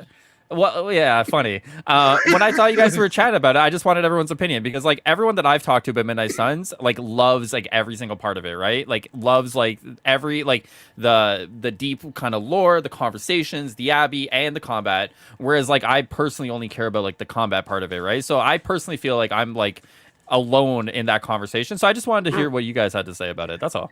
I completely get it. Yeah, I completely get it. Like. The combat is its own thing. The Abbey, it's its own thing, and they blended them well. If you're really not the Abbey guy, like I said, go hit them side missions all day and wreck shop. You don't even have to do the Abbey shit. You know what I mean? And if you're an Abbey guy like Stardust, go get your date on. Go hit up Captain Marvel and drive Suki crazy all damn day. You know what I mean? Like I will say this. There is one thing I don't like about Midnight Suns, is that you have to go to sleep in order to do another mission. It's like one mission a day. That is the only thing that I don't like about it. But dog, I mean, seriously, is you going to save the world today and then fight MODOK tonight, or you gonna get some rest before you go try to fight MODOK? You know what I mean? I'm trying to fight MODOK right now, man. I was gonna say, you basically just said. Bro, speaking of MODOK, I'm 174 trying to get the 175. This is tough right now. I did not. Tough. I did not upset MODOK. Okay, all right. Midnight Suns. Fire or trash, real quick before we get up and start talking about the A game. Midnight Suns for you, Slice Starters. Fire or trash? Trash, bro. Dead game, bro. Let's talk about the real good game, Marvel's Avengers. All right, let's get it through. Can everyone else answer the questions, Thomas? Like, come on. Shut your mouth, Hyrule, all right? Johnny. Not the fire trash, bro. Fire all the way, man. Hyrule. Actually, I'm gonna save you for last on this one. Jay is indisposed at the moment, so we'll move Hyrule to his. Not Hyrule. Freaking the awesome, freaking Pewter Odin, the son of. Wait, how? The father of Thor, I would say. Never mind. Anyway, Pewter, fire or trash, my guy? Johnny Blaze fire. Love it. Well, I guess you know Jay's gonna say fire, right? Yeah, he's gonna have to say fire. He's paid to say fire. That's a joke, okay? That's a joke. That's a joke. For real, Hyrule. I mean, I understand where you at with it, but would you consider it fire or trash? 100% fire. Like the game's still good. Don't get me wrong. I think like the way I view like certain aspects of the game doesn't mean it's fire. I think the game's still fire. I like it. Like I said, I'm only 3-4 hours in, and it's been. I think that's all I am too. To be fair, like I think that's as far as I am. So. Okay. No worries, no worries. You here to talk some trash about your favorite Captain America inspired field game, good sir? No, I'm gonna let you guys have the hate tonight. It's too on the nose for me if I'm gonna spread hate about a game. So I'm legitimately playing right now, trying to get to 175, so I can at least play Clone Labs and like wrap that story up on my personal chapter. So I'll let you guys have fun with it, but I appreciate you letting me in for a good team. You don't need a good team in this video game. Okay, let me correct myself. You better have some competent players because there's a lot of to be honest with you, like I need like 3 competent players because the 4th one being me is not competent whatsoever. So I got it. All right, I'll let you guys go. Enjoy the rest of your time. Thanks for having me, guys. Wait, High Roller. High Roller. Listen. What's up? Now that me and you are finally face to face, I just want you to know, right? Shut your mouth. Wait. I've missed the shine off your head, bro. All right, All right, dude, I appreciate that. Dude, why did he do this? Why? But I am also glad that you shaved because let me tell you, you were looking a little bit like you belonged on a register, bro. All right, you looked a little register worthy. Thank you for stopping through, bro. It was good seeing you. All right, man. It's been I'll take it easy, guys. Johnny Rocker, man, come on now. You know you gotta represent too with the ball head. Come on now. Johnny is got the perfect line going on right now with the straight goatee, the shaved sides. He's ready. He's ready. Johnny Rocker is what High Roller aspires to be. See, you have to remember, I'm voluntarily bald, and it's because I'm too cheap to pay for a fucking haircut. So that's the deal there. That's a damn shame. Let's talk to the homie real quick, and then we are definitely about to talk some A-game nonsense, and I'm pretty sure Babe Bro is going to make the panel for that. Jay Shock Blast, Fire or Trash, Marvel Midnight Suns. Fuck. Yeah, I know. Fire. Okay, bye. Fire or trash, the only thing you can answer to the questions I ask. Fire or trash, the only thing you can answer to the Hey guys, it's Spring. Sit back and relax, you are now rocking with the best. So why don't you look your best by rocking your very own Fire Trash t-shirt. Where to get it, you might ask? Go to financialfelons.com and use code DOOM for 15% off. Support your favorite team and look fly doing it. Take a picture in your shirt and send it to us at DoomSquad_DSG on Twitter, and we will be sure to shout you out. I'll be looking forward to seeing your swag. Don't forget, use code DOOM at checkout for your 15% off. See you soon, and let the good times roll.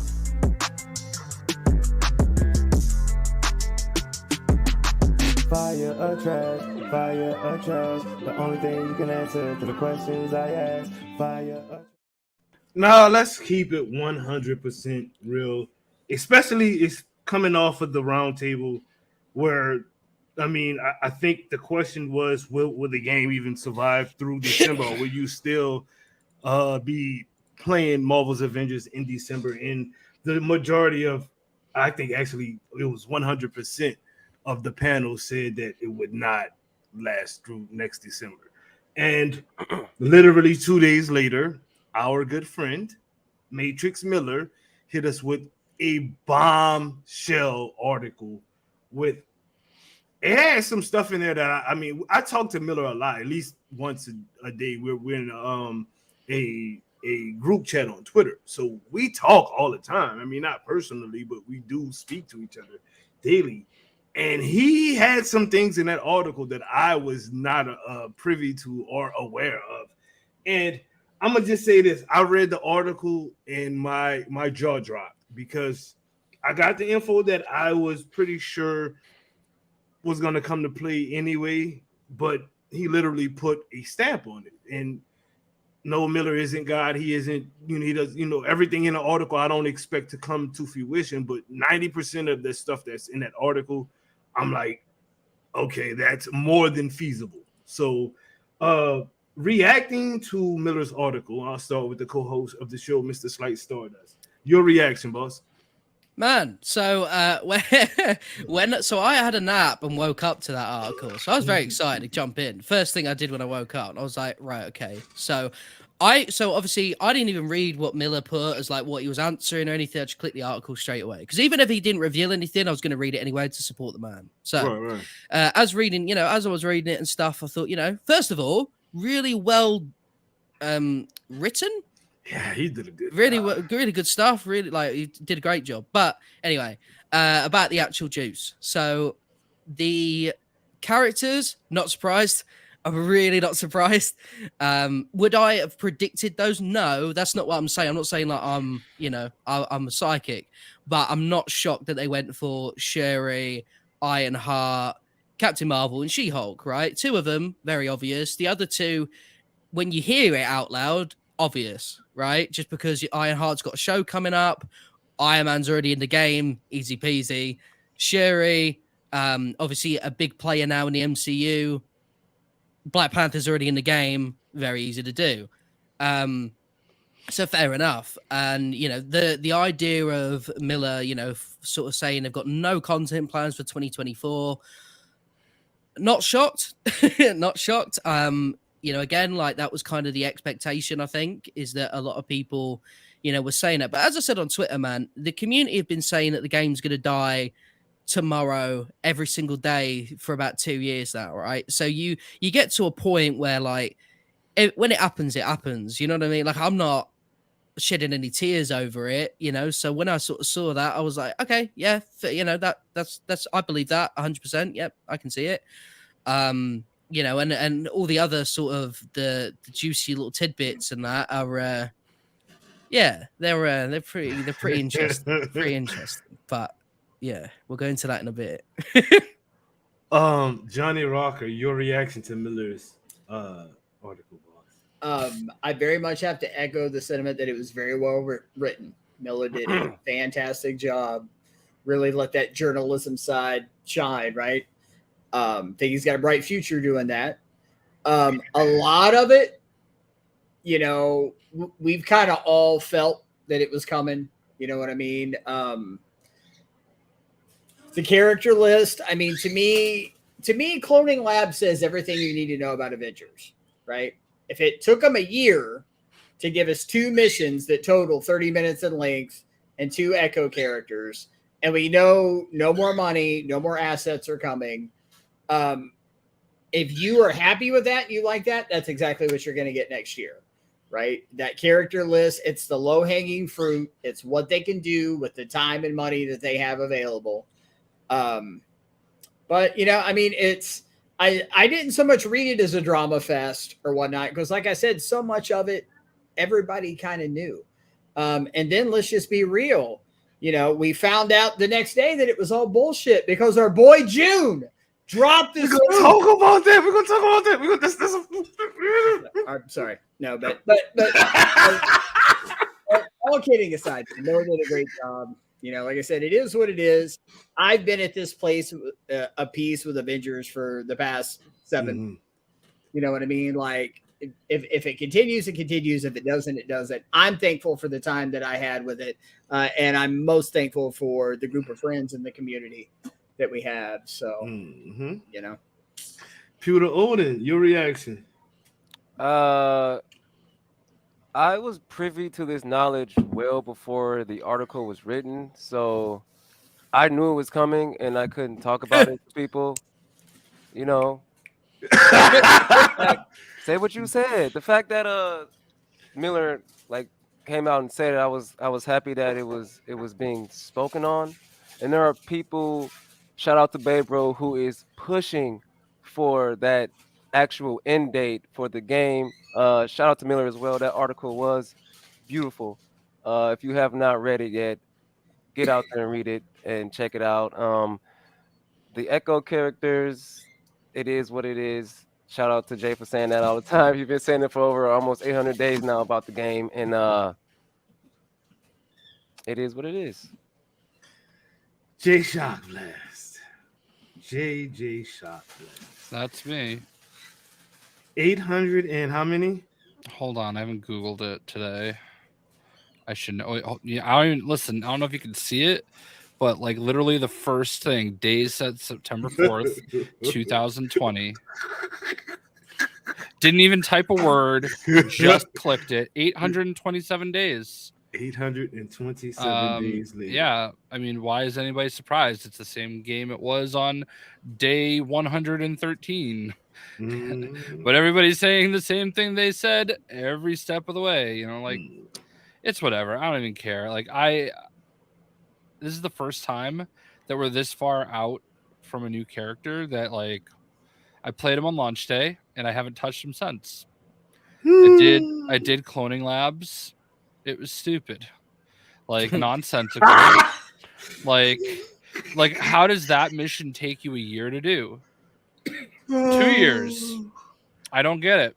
Like if you're just gonna like slice out other levels and like mix them in there, why not do more and just artificially make the mission feel longer?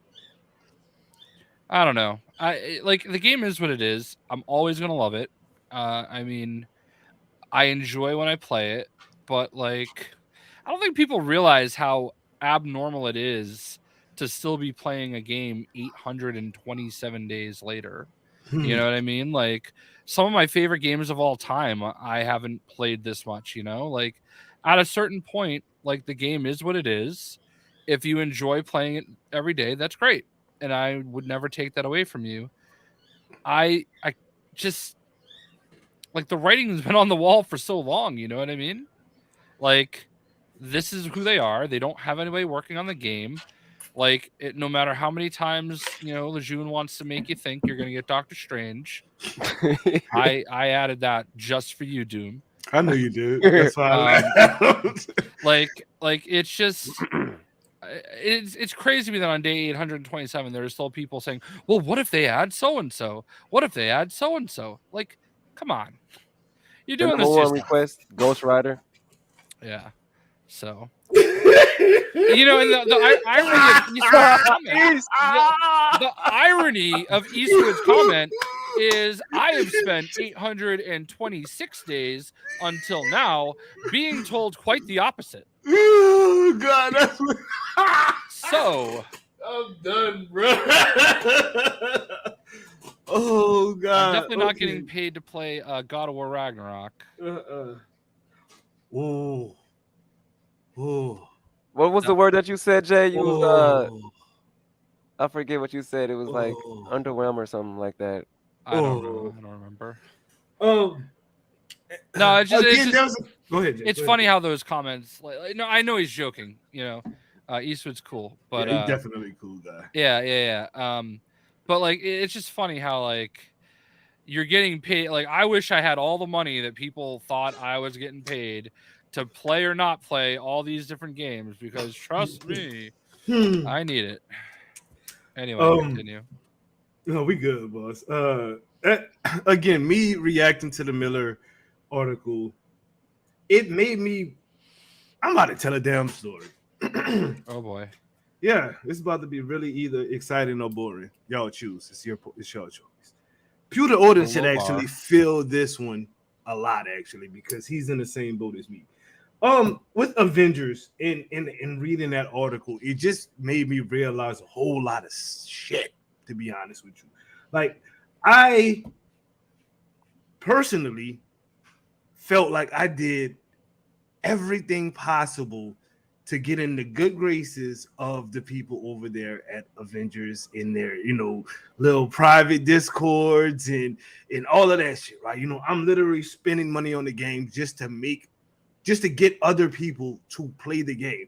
I don't know how many other content creators can say that they literally spent their personal money to get other people to play a game that they didn't have any connection to. You know what I mean?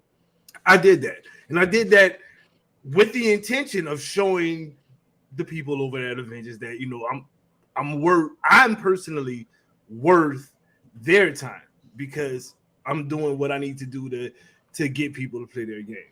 Then reading that article and realizing that there was nothing, me personally, that I could have done different to change the outcome of what was happening. Because when he said that certain people put a wrench in She-Hulk because they were hoping to get more funding, I'm like, you take it.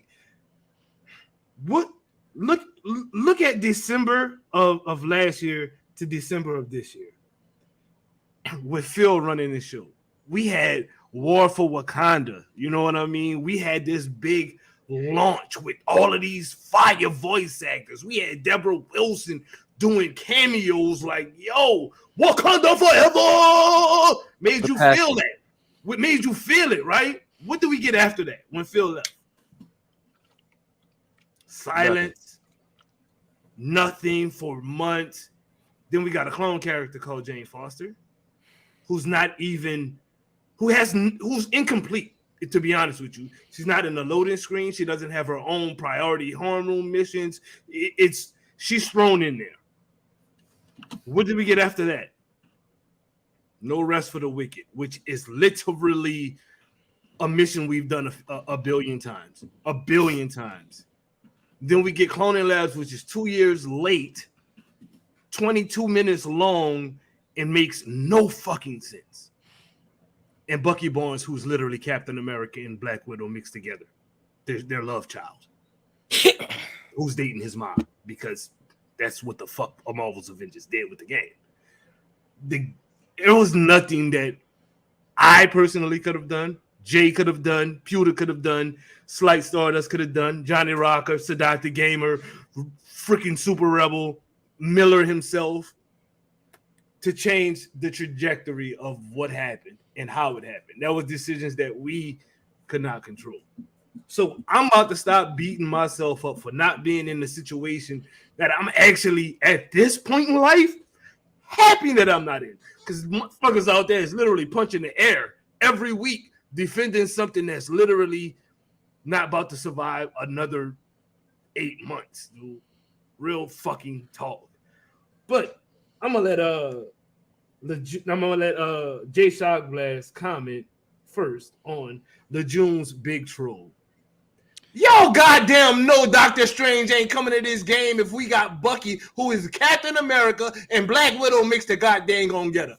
Jay Shockblast, talk to these people, please. I mean, I can't. Well, no, I can believe, based on the last 827 days of my life, that people actually believed it. Like, it was so clearly a joke. Like, in what world do you think, like, based on everything that they've put out since War for Wakanda, like, in what world do you think that they have, like, a fully kitted Doctor Strange? Like, I don't even think they know how to, like, mod Doctor Strange into the game over one of their characters. Like, bruh. I don't know. It is what it is, you know? Like, but, like, there are literally people that thought, like, it made it to Reddit, Jay. It made it to Reddit. Well, I felt like when I saw that, I'm like, all right, that was definitely some kind of a dare that happened in a DM. And I was a little actually surprised they did it. Coming from him, huh? Like, yeah. I mean, I think that's the only reason it works, because he's usually, like, Lejeune's a fun guy, you know what I mean? But, like, he's usually pretty straightforward and chill, you know? Like, that's his thing. He's not the, hey, everybody, look at me make this super obvious joke and have fun with it kind of guy, you know what I mean? So I don't know. This comment just caused this. Saw some. Oh my god, that was the crazy thing that came out. Are we? What's shaking, people? It's a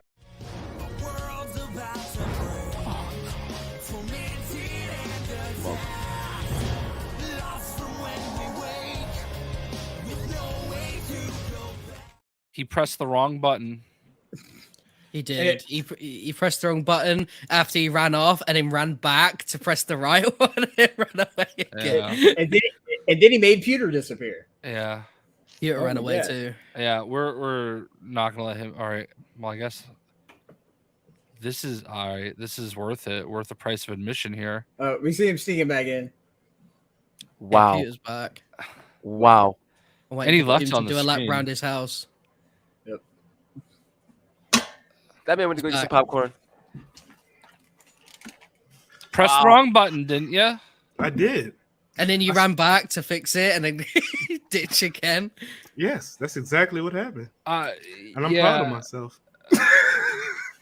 Listen, I'm trying to be a better person. I'm trying to like not get involved in any of this stuff. But whoo boy, That's all you gotta say. Right? Yo, somebody tagged him in Miller's article, and Miller was just like, "Just shut the fuck up." yeah, yeah.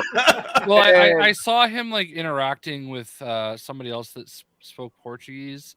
You know, I did the whole translate tweet thing, and I'm like, look, I DM Miller, and I'm like, dude, I'm not trying to get involved, but yeesh, Bro.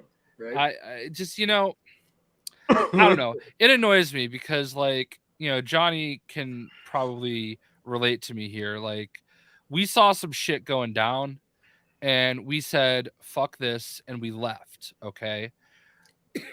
I actually defended this legend a little bit, okay, because like anybody can accidentally schedule a video to go live at the wrong time, tap into the best of us. We've all made mistakes, but like I'm kind of annoyed that like he left and came back. Is that what I've heard? he got brought back in. He got left and brought got back in. in.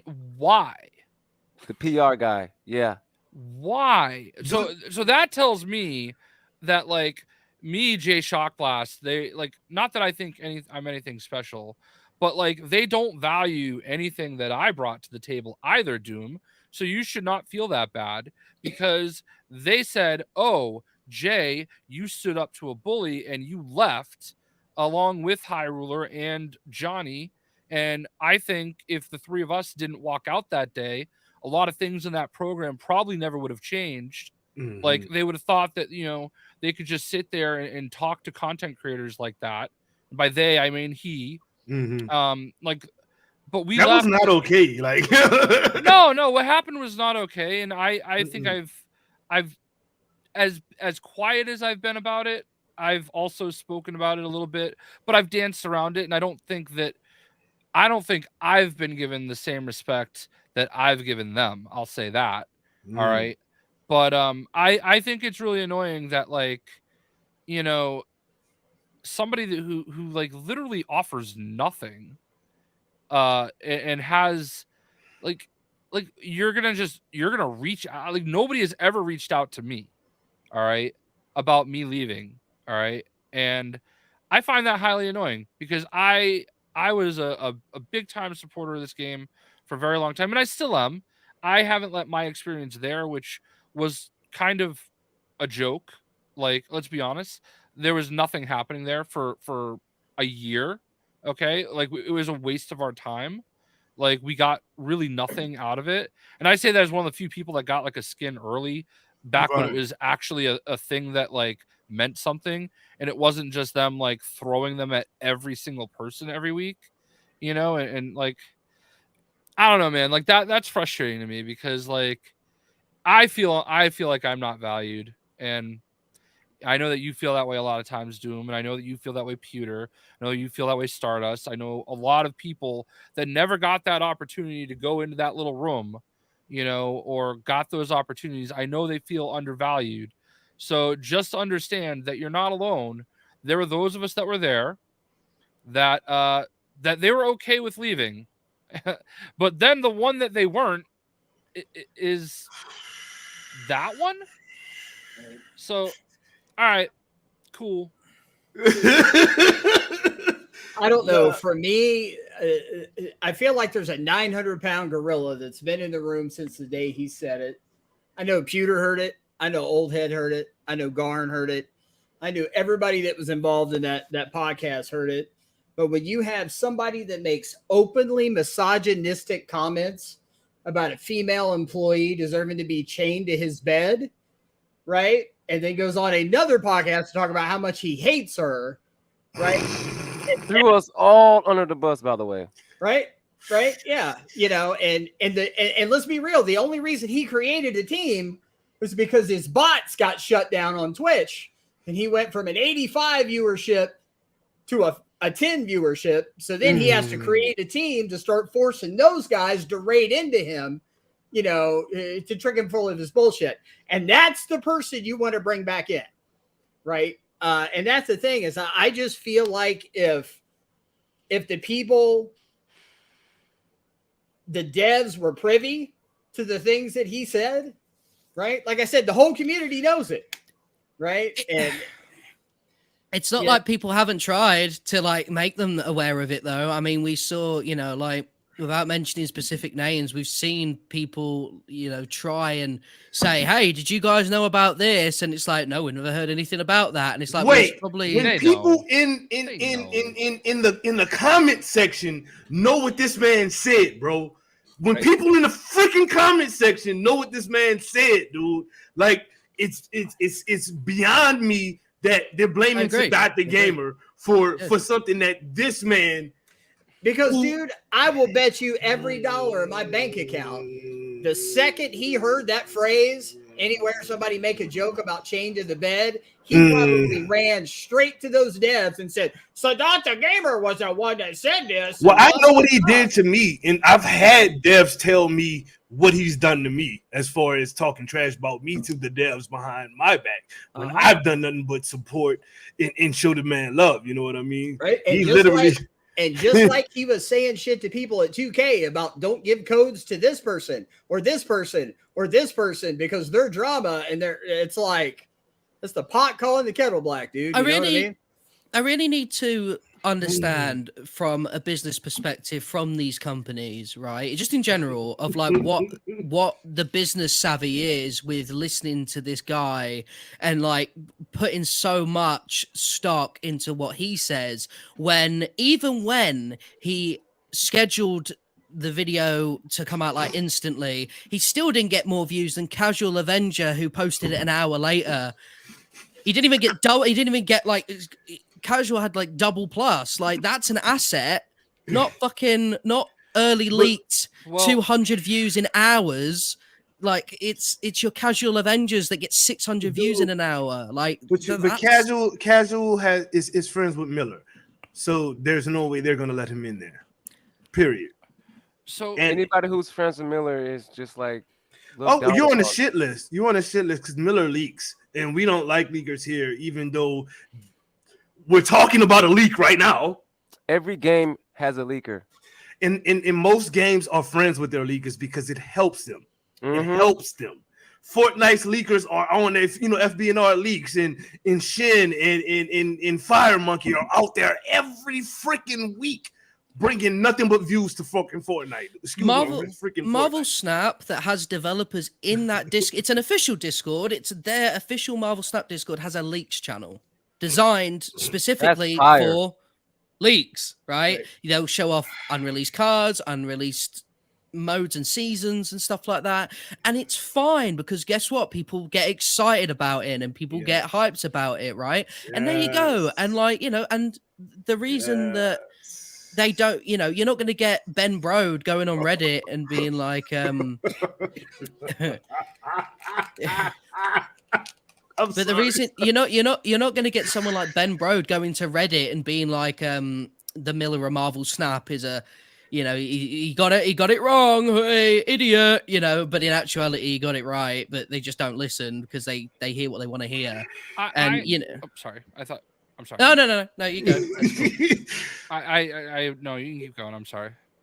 Oh, I was done. Yeah, I think you was No, I was just gonna say, like, I don't know how you feel about it, like, but like the Voldemort aspect here, but like I don't have a lot of experience or interactions with FK Flavius King, which is who we are talking about. Okay. Like, let's be clear, that's who we're talking about. Oh yeah, FK all day. I know. It seemed like we were dancing around it. And like, I just don't like giving them promo. But I mean, if we really keep it, I get 100%, like, let's do it. He's been nice to me before, okay? Like, and he randomly refollowed me on Twitter. I don't know why. But like, I don't understand. Actually, I do understand because I've seen him like talk about, oh well, you should do more for the Portuguese audience, and like he leans into, and I would feel like it would probably be a little offensive to some of you guys, but he kind of leans into the minority aspect of like his viewers, I guess you could say, like that Portuguese audience, you know, like I don't know like how to really say it, but like because I've seen him like talk about that, you know, and I get that, but like I don't know if that's what they're scared about, like. But then at the same time, I don't get it. Like I do understand. Like you have to, like I get what Stardust is saying about casual like blowing away everything that somebody that had access to the information early like was able to put out there, like I get that. But there's also like there's a lot of things that go into that, and we all know about how algorithms work and stuff like that. But like there is a place for smaller creators and stuff. But I also feel like you have to recognize who the leaders of your audience are and embrace them and figure out a way to not make them feel lesser than, like Right. that's how you create brand loyalty. And that's the place where I feel like Marvel's Avengers has failed every step of the way. Not people like Andy Wong. Andy, when he was there, was amazing, and he made you feel like you were a part of something. And everybody else, though, it's whatever. That's why, like, I had no problem leaving, and I knew that maybe there was a possibility I was going to miss out on some opportunity. I didn't make the decision like rashly. I thought about it. I sat on it, and I just felt like it was the right thing to do. Would I go back? I mean, who doesn't want free skins? But notice, like, let's be real. Like, I haven't been buying skins either. You know what I mean? Right. Like, I think I'm missing Thor skins, and there was a time where that would never happen. You know what I mean? I would log in just because there was a new skin on for it, Thor. yeah. I have the hot toy figure of Road Worn Thor. Like, that is one of my most wanted skins, and I don't even think I've worn it in the game yet, Like, so I'm pretty sure there's a video I've made at some point where that was on my list. I literally have the figure of that goddamn skin. So, I don't know, man. It's frustrating to see them keep making boneheaded decisions, and I guess it's a little. When I heard that they let him back in that way, I don't usually take offense. I don't like the attention. I don't like. I'm a behind the scenes person. Um, and I'll prove it by saying I'm the one that gave Peter the code. I didn't want any attention for that. I told him very specifically, please don't tell anybody. I wasn't doing it for any thanks or kudos. I just, but like I do take offense. I do take offense to somebody who has such a poor track record, like actually being reached out to come back. You know what I mean? Like that just bothers me. So I don't know. I'm sorry. I didn't really mean to. No, it's cool. We're just chopping it up right now. I'm still not trying to get a pat on the back, but like honestly, being able to watch Pewter, like I felt bad, man, because I know he was struggling a little bit and he really wanted it, and I know what it's like. And I had an opportunity where I had a couple extra codes, and I just wanted to slip him one. And honestly, just watching him stream it for a little while really made me feel good, Well, he went 24 hours, Jay. Trust me, I came in and I said, oh my God, you're on hour 17. I was at work when you sent me that code, bro. I started balling, bro. Oh, that ass. Dude, Jay has hooked me up with so much stuff, and I didn't want to discuss this, especially on air, but me and Jay had a little hiccup. I think it was probably about a week or two ago, and I'm still kind of confused about what actually happened. He's like, what happened, and you know what? I'm gonna just leave it at that. And I'm just like, bro, I honestly don't even know what you're talking about. Like, he hit you with the Thanos. You're stabbed me, bro. I was just like, I don't even know who if you just give me a day or two, I'll forget. Right. I'm a pretty easy person to figure out, I think. You know, I was just like, I'm gonna give him a couple of days to just relax because obviously somebody else has pissed him off, and this situation is icing on the cake for that. And I don't ever want to be icing on the cake for a shitty situation. You know what I'm saying? So I don't know, man. Like I just feel bad because like I don't. Like I understand everybody wants to be recognized for what they do, right? And I understand that not everybody can go into that little Discord, and if we're being honest, I'm pretty sure Johnny can vouch for it. I know I've taken up a lot of time, and I apologize. Like I think they would shut that thing down in a heartbeat if they could. I don't think they want anything to do with it. All right, it doesn't benefit them anymore. Yeah, but it doesn't benefit them anymore at this point. I don't know why they keep doing it, but like the fact that like. I don't know. The fact that nobody ever reached out to me, you know, to like it's a slap in the see face, where my head was at. I was over it, okay? But you know what? Y'all caused so much of a difference when y'all left, though. You, High Ruler, Johnny, who else? Somebody else left with y'all too, or was attempting to leave. I think it was Lejeune was like, I'm gonna write a note to him, you know what I'm saying, and see what they say. That literally changed the whole game. That's why you have your. If Lejeune left, it would have been a wrap. Dude, but that's what I'm saying. That's why you have your King TDBs, your carrot scraps in there right now. You know what I mean? It's because of the impact that happened of what happened when Jay and Johnny and High Ruler and those guys left. Dude, that was it's amazing that they still to this day have not been spoken to when they left on some good shit, like to protect a fellow content creator, when the person who literally leaked some shit and caused their same content creators to lose out. Because I know Bob Duck and Weave wasn't happy. I know Lejeune wasn't happy when that shit leaked out. You know what I'm saying? I don't even talk to this dude, and I know he wasn't happy, but I know Revealing Too Much wasn't happy when that shit leaked out. You know what I'm saying? Like, right. And they didn't even hesitate to be like, come on back in, bro. It's okay. When these dudes literally standing up for rights, pretty much, in better treatment, like some cool shit. I'm gonna leak some shit and leave, and y'all gonna invite me back in though.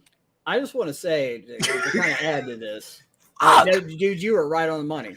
The thing is, anybody that knows me from when I started streaming, right, for a year and a half, it was my policy: no drama professionally ever. If you talk to anybody that knows me from rock and roll, I never got involved with that shit. My professionalism spoke for itself. Right. And when people came in my stream talking shit, whatever, we just fired them right out. That was it.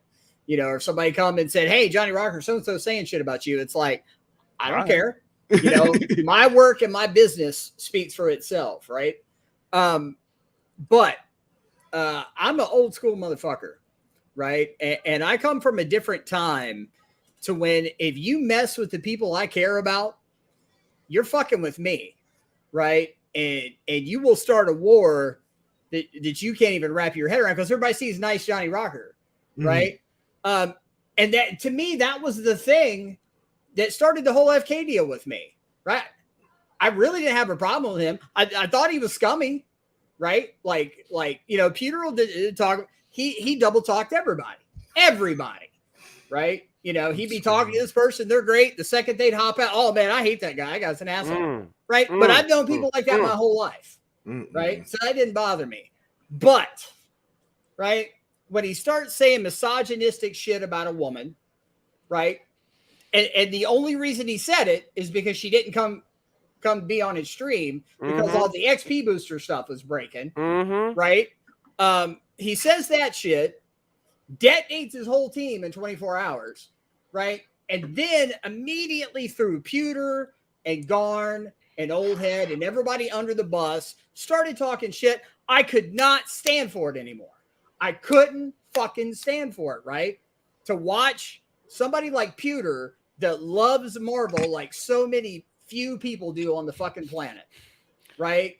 And watch him get thrown under the bus and discouraged and talk shit about and try to take opportunities away from him. And he did the same thing to Old Head, the same thing to Garn, same thing to Space Ghost. right? Bro. When that guy was the snake in the grass the whole time, right? So like, I opened my life up for the first time professionally to drama, and it's all because of that asshole, right? That's crazy. That's just absolutely crazy, Johnny. Right? And to tie it back to the whole Discord thing, it's like, you know, I feel when Jay says that, man, Jay's name carries a lot of respect in this community because everything he's done is through hard work, right? He's earned that shit, right? And the fact that they had people like Jay in there, you've got people like Bob Duck and Weed, you know, you have people with these big YouTube presence that could really, really be benefiting your brand if you really wanted to try things. And most importantly, when you got folks like Peter Odin, right, and you got folks like Doomkiller, right, doing everything in the world. I mean, between Doomkiller and Miller, they were the Avengers promotion team to the real community. You know what I mean? And the fact that you are just going to shit on those people and not give a shit, and you're going to let a low-life bottom feeder like that just bring it right back on in? Bro, I'm going to be honest with you, Johnny. As far as being in it's not the Illuminati anymore. When you guys left that, they could call that a rap. I don't know what it is now, but it's not the Illuminati. We're not going to call it that either. We're going to call it the private Discord or creator Discord or whatnot. Right. I'm not even really tripping off of that, dude. I know. Chum bucket. Not the chum bucket. I know my worth. I know what I brought to this community. I know the viewership. When I held a community-driven event called Wake the Dead, because there was literally 12 people watching Avengers stream, and when I did the Wake the Dead community event, we got up to 1,000 in a fucking day. I know what I bring to this motherfucking community. Excuse my French. Fuck that, bruh. I'm not sweating no private Discord, no free stream. I got fucking money. You think I work 8 hours a day? I got money. I bought every MCU skin that I wanted to buy. I'm not tripping off of a free skin. If I was to get one, cool. That's gravy. Who doesn't want stuff for free? I could have bought Midnight Suns. They gave it to me for free to review. Of course, I'm going to take it and show my love and respect. That's why we did a whole segment on Midnight Suns. Imagine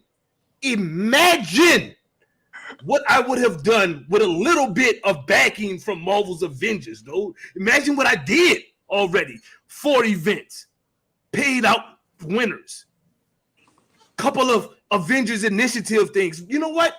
Go play a dead game mode in the game. Go play the last Avengers Standard, and I'll give the winner 4,000 credits out of my own pocket.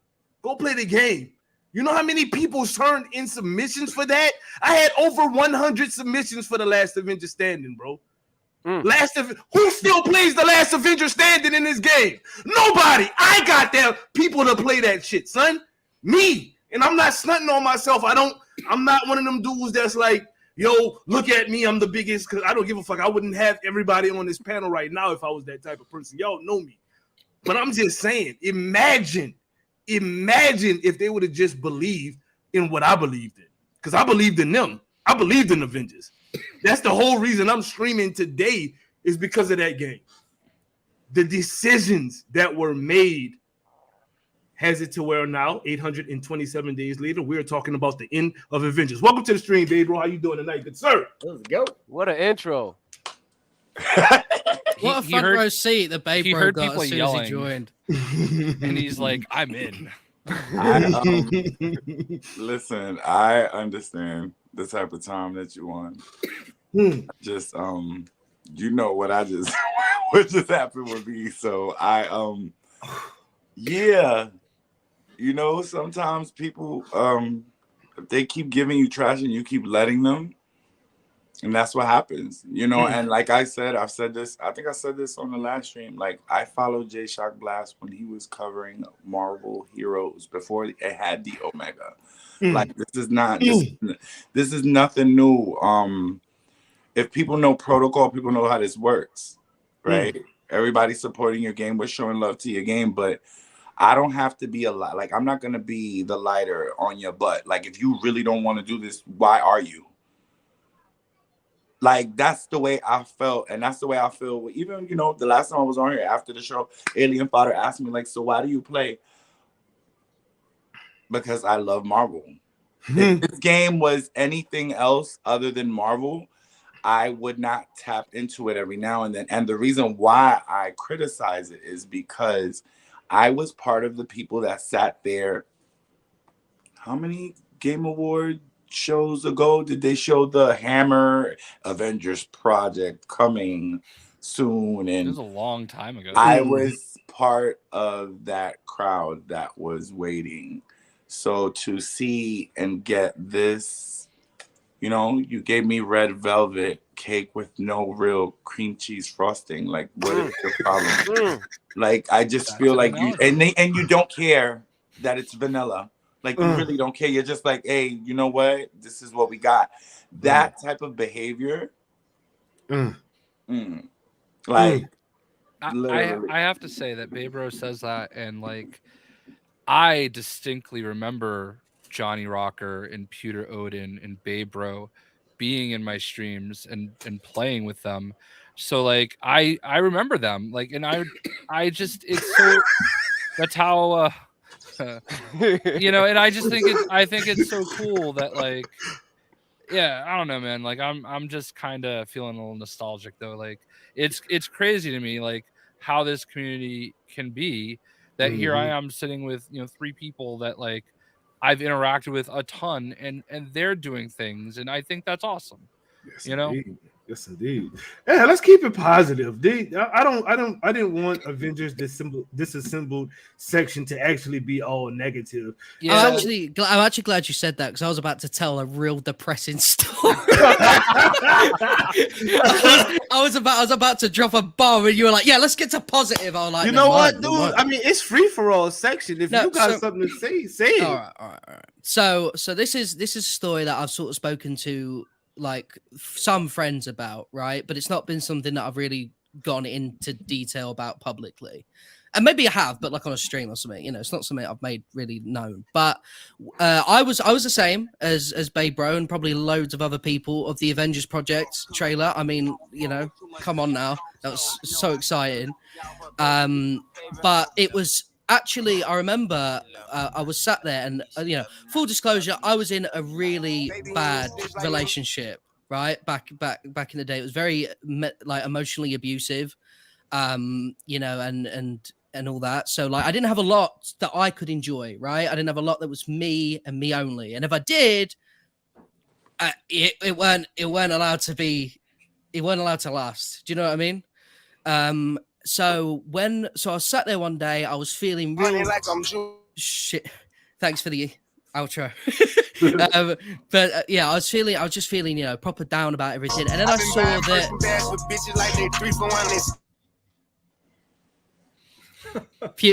Pew, your music. This ain't the background music I expected for this. We can't play that. Stop. What's happening? His music is going ham right now. He's like Chris Judge. He does not care. He does not care about that music. He's doing it on take him purpose. out. Yeah. I think yeah. All right. Oh no, it's still going. Yeah, it's still going. I'm muting you so because your music is like really. I ain't trying to get copyright stricken. You heard me? Like she must think she made some turn on. I don't know where it's coming from, Pew, but it's like your whole mic. Coming through your mic. Yeah, it's coming through your mic actually. Yeah, like if it's your phone ringing or something. Do you? No, yeah, I don't know why, but yeah, it's coming through, my dude. I got you muted right now. I don't know, like if you want to shut down and unmute you. Yeah, you good to go. You good to go. Okay. No, you're not good to go. You're not good to go. That was a trick. It was a trick. Go ahead, Star. All right. So, right, it's going to be weird going back into this sort of zone now, especially after the entrance music. But like, I feel like a WWE guy, you know. but yeah, no. So I was sat there one day. I was feeling real miserable, real sad and stuff. And then I saw the E3 announcement that it was going to be, you're going to get that A-Day trailer that we got, right, with all the VAs came on stage and all that stuff. And let me tell you, I was so happy. I was so excited, and I was like, this is something that I'm gonna, look forward to. And it gave me something to sort of like, even though every day was, I'll be honest, fucking miserable, I at least had something to look forward to, right? And it was the same, going up to just the game in general. So the game sort of held quite an emotional thing for me, because it was like a comfort blanket, like something that was going to get me through the days, right? I know that sounds a bit dramatic. It's a video game, but it was something. It was something for me. It was something that I was going to have, right?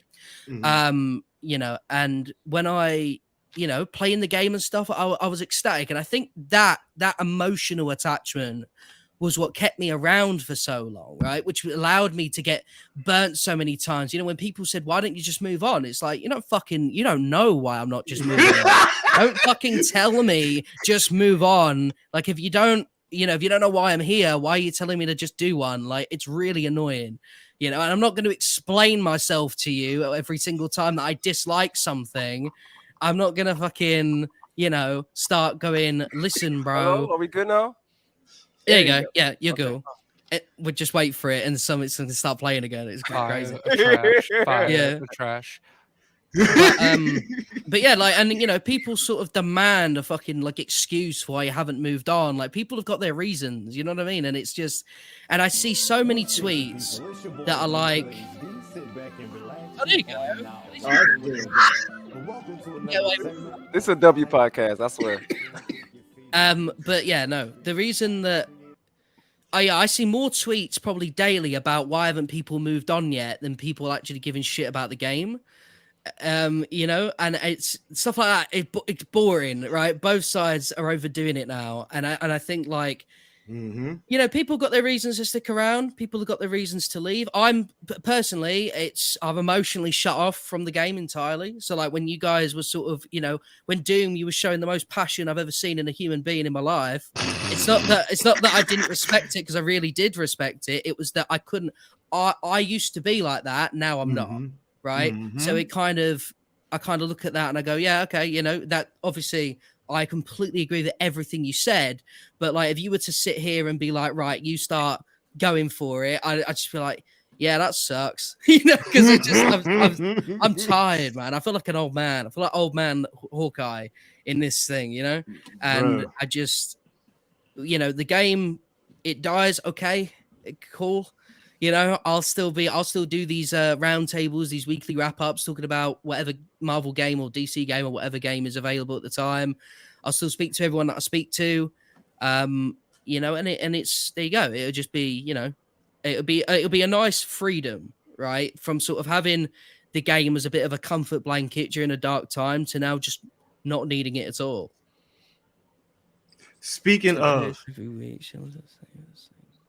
read it all out. Read it all out, Stardust. It's hilarious every week. Shields versus haters over the same nonsense. How about this? Let's not worry about what someone else likes or dislikes. You both look exactly the same, just different ends of the spectrum. Exactly. Liked and retweeted.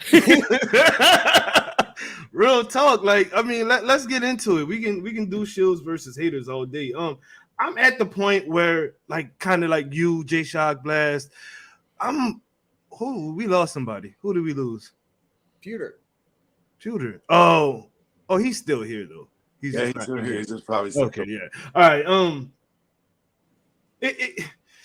I'm just over it at this point. You know what I mean? The game is literally been this, since day 112 or whatever J Shock Blast said. Since the implementation of Spider-Man and War for Wakanda, nothing fundamentally has changed with the game. It's actually gotten worse as far as communication goes, as far as quality goes, as far as what we get goes. Why are we fucking fighting every damn week about what somebody else likes and dislikes? Because toxic positivity is a thing. That's why. Because you're able to be toxic and positive at the same time. You can be that person as well. Bro, I have a DM I have to share for you. And as a matter of fact, I'm going to do it right now. Look at your Twitter in a second because I want to see your face when you see you when you say that it you know who I'm talking about because I know who you're talking about. Oh snap! I didn't even think about that. I forgot about that. That bro. person DM'd me. I bet. God. And hold on. I hope don't read it out loud. I won't. Okay. But I would like to see your face because I did not respond to it because I don't know how to respond to it. I've just sent it to you over DM. I have to get. I promise you, you're gonna want to have a paid admission to see his reaction. I'm screaming. Send it to me. I know what you're talking about. Send it to me. All right, Jay. I'll send it to you. If it's, I might not be able to see it if they have me, No. I sent you a screenshot. Okay. Yeah. But let's talk about this. Like, okay, we always talk trash about Kyle in Super.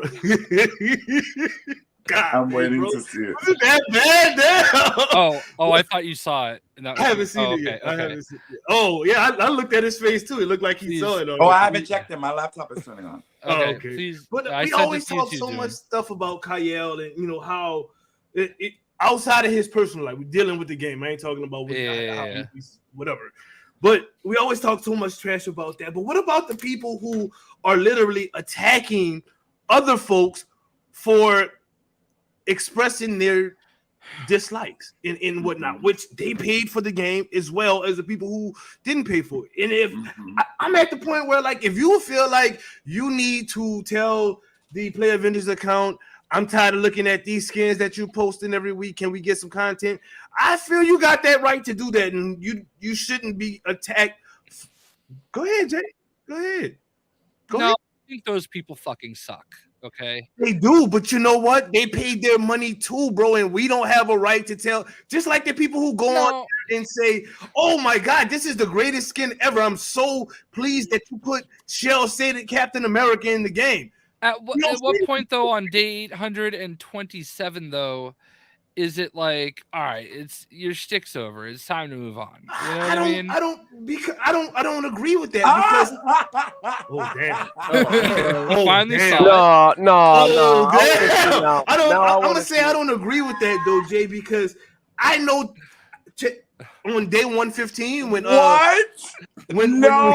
did not. You did not. Say this between us.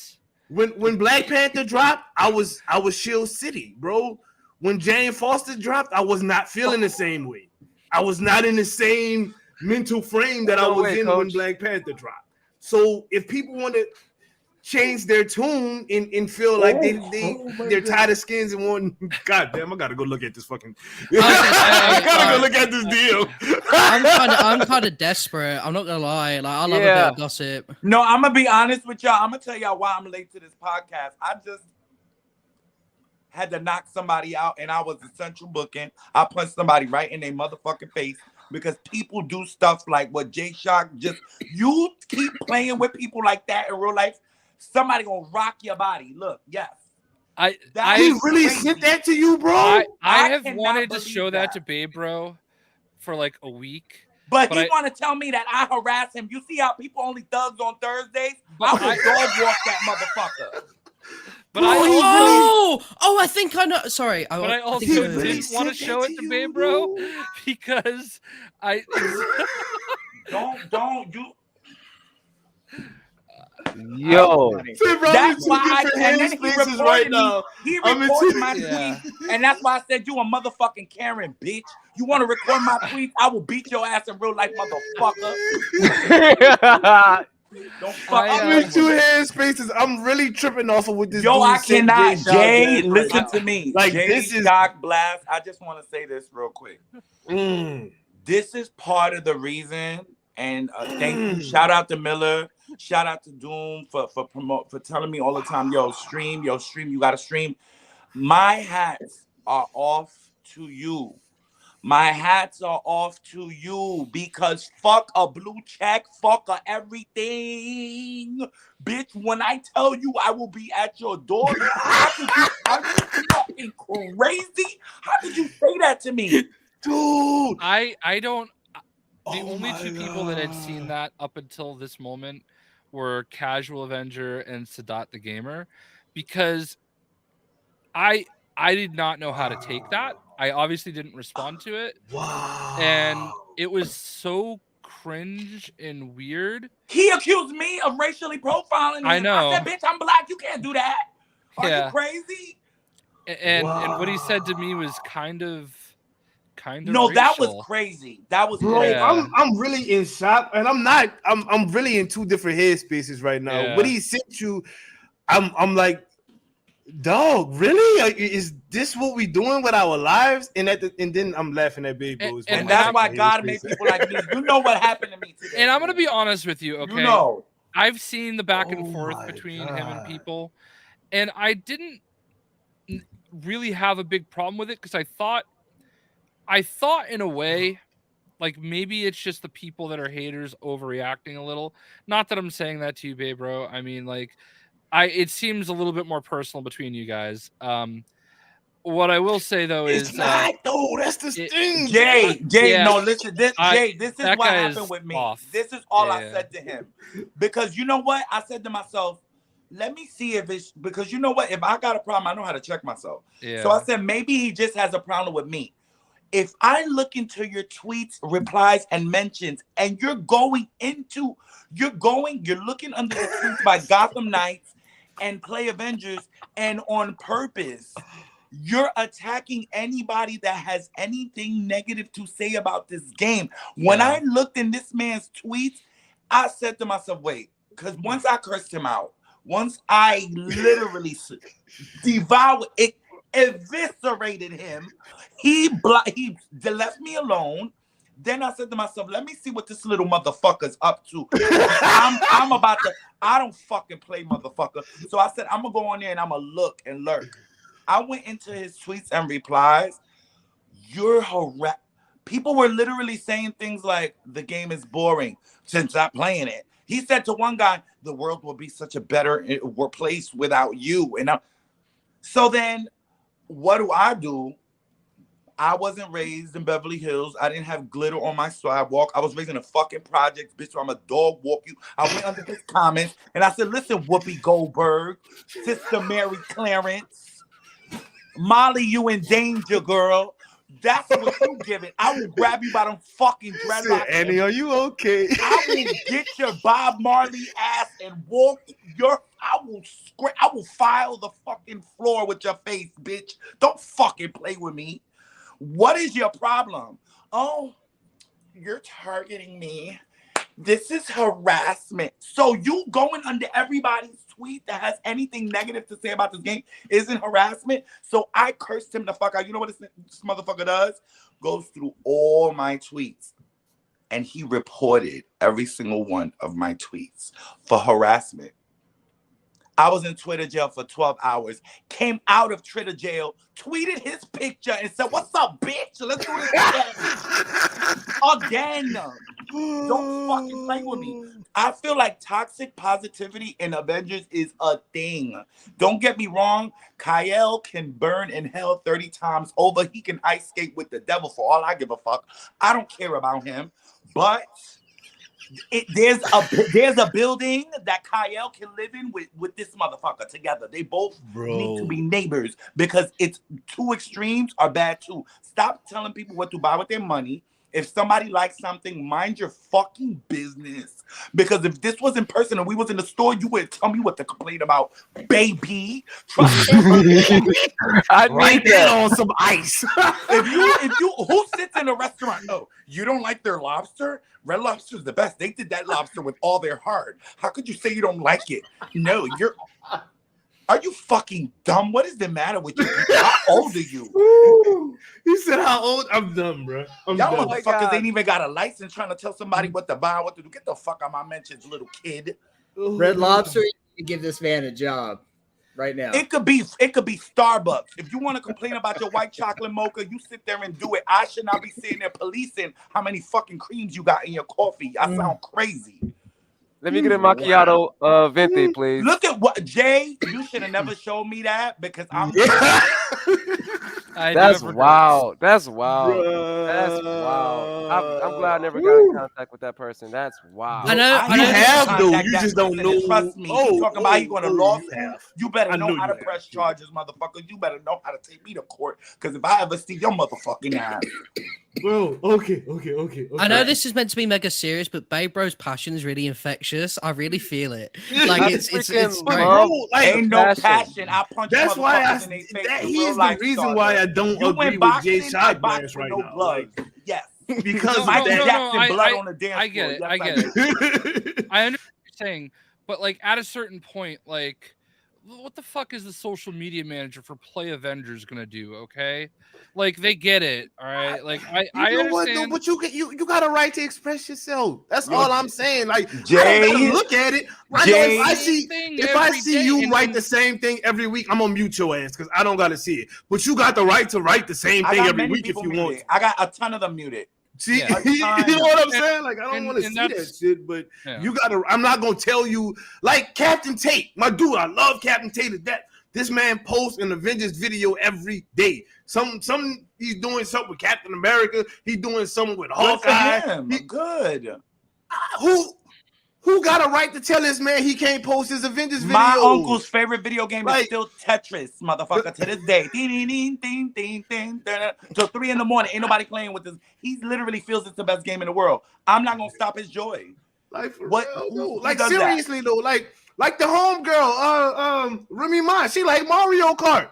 You know what I'm saying? Let her play Mario Kart. And Pac-Man, that's a fact. You know what I'm saying? Like for real, like. You will never catch me under anybody's tweet. Why are you still playing Avengers? That Why? game is dead. You sound stupid. Who wants to play that? I will never do that. So, being that I'm not doing that to you, mind your fucking business when I criticize the game. Casual got beef with you, son. Casual got beef with you. You son. got beef with my uncle. I don't play that old shit. I can't. I don't play no I cannot. My uncle will Eastwood play like till the this? Taj Mahal come out. At the end, when you Why beat is it, Eastwood like this? the whole thing. Why is Eastwood like this? I cannot. No, Jay, seriously, like if viewers, if y'all knew what this man, like I wouldn't be able to be a content creator. After somebody sends me that, my next stream will get reported for every hate crime, everything. I just kind of ignored it. Obviously, you are better than me. I didn't know how to take it. That's why I showed Casual and Sadat. I'm like, I'm just not gonna reply, but I don't. This is weird. And obviously, I think it's.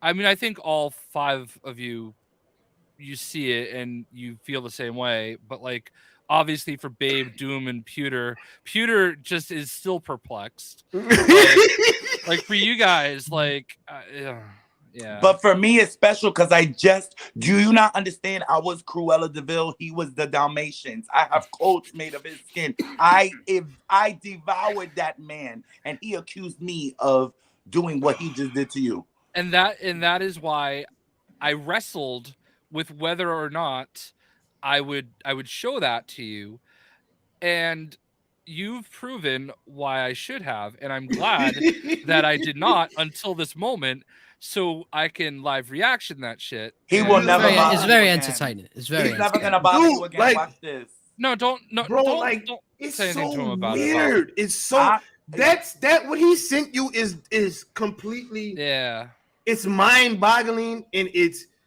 on a level of disrespect to himself. I'm more than anything. uncomfortable. If you guys want to say what it says, I'm uncomfortable. I'm not because it's stupid. I'm uncomfortable even like saying it out loud. I'm not gonna say it verbatim, but basically, this guy sent Jay a DM and said, maybe if you try harder, you'll one day be black or something like that. Like, and now tell me why I shouldn't reach in the back of your jaw like this and rip it all out the bottom. That's coming from a real black, not a real, but an actual black person. Like, how stupid do you have to knowing what we as a people went through in this damn country? Like, not just that, I have friends that are white. Like, I have friends that are cool. And then the white, this is why I'm saying, like, can we trade y'all? Because we don't really want my motherfucker wife like is half over white, here. bro. You know what I'm saying? My kids is a quarter white, dude. So that's what I mean by toxic positivity. You're sitting here, mind you, his bio says he's going to law school and everything. You're screaming harassment. But you're saying you're doing this to Jay because you know that Jay is a big content creator. If Jay would ever say anything back to you in those DMs, it would have been all hell. He would use it against you, get your page taken down or something like that. Right. Do it to me. I'm changing. Can you change my name here to Chimney? Because I want all the smoke. Can you please? Well, no, I now change it's it weird to though, Chimney. because, like, I want it. It was really the first time we've ever interacted, and he started off by complimenting me. He said, "Hey, that was a really good show." He was talking about one of the after show podcasts with, you know. All you had to say was Avengers is coming to an end. You're the devil. Who's my head? Well, I just said I said thanks, man, or something like that, and left it at that. And then he followed up with that weirdness, and I'm like, I don't know how to handle this, so I'm not gonna respond. Do what he does and click report and get his page suspended because he's a Karen. Black people can be Karens too. You ain't pressing nothing but charges. I know motherfuckers like him in real life. Yeah, I don't know, man. And it made me really uncomfortable because, like, it made me uncomfortable reading it. Yeah. So. And I said the nice version of it. Yeah. That's weird to me. Anyway, I'm sorry that I derailed things, but I feel like it was worth it. It was entertaining. It was you stuck on the point. You stayed on topic. Toxic positivity. Is a thing.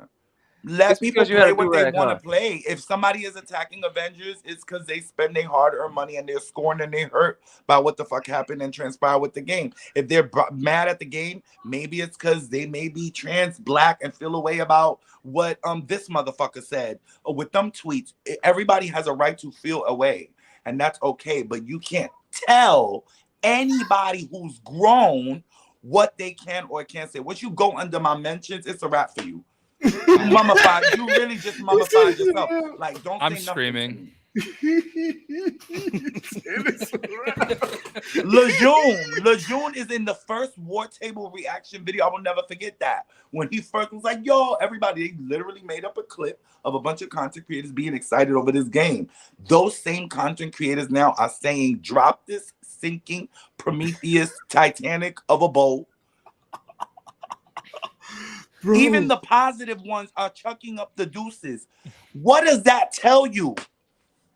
Deuces. Now you want to tell people, maybe if you try harder, you'll be white. Maybe if your mother would have kept you in her womb longer, your brain would have developed. Picture this, dude, y'all. Check this out. Like that. Why was my next question for the panel? Let's be real. Was Avengers really that bad in hindsight? Can't even. Was it really that bad in hindsight? Like Stardust?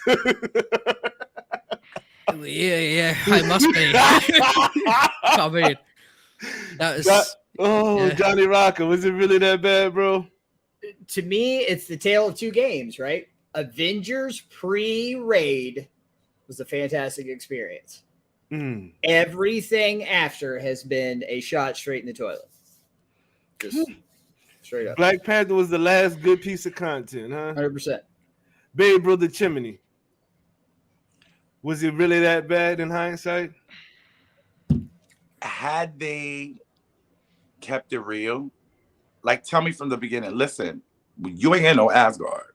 You're in this aim motherfucker till the wheels fall out. We not touching nobody else.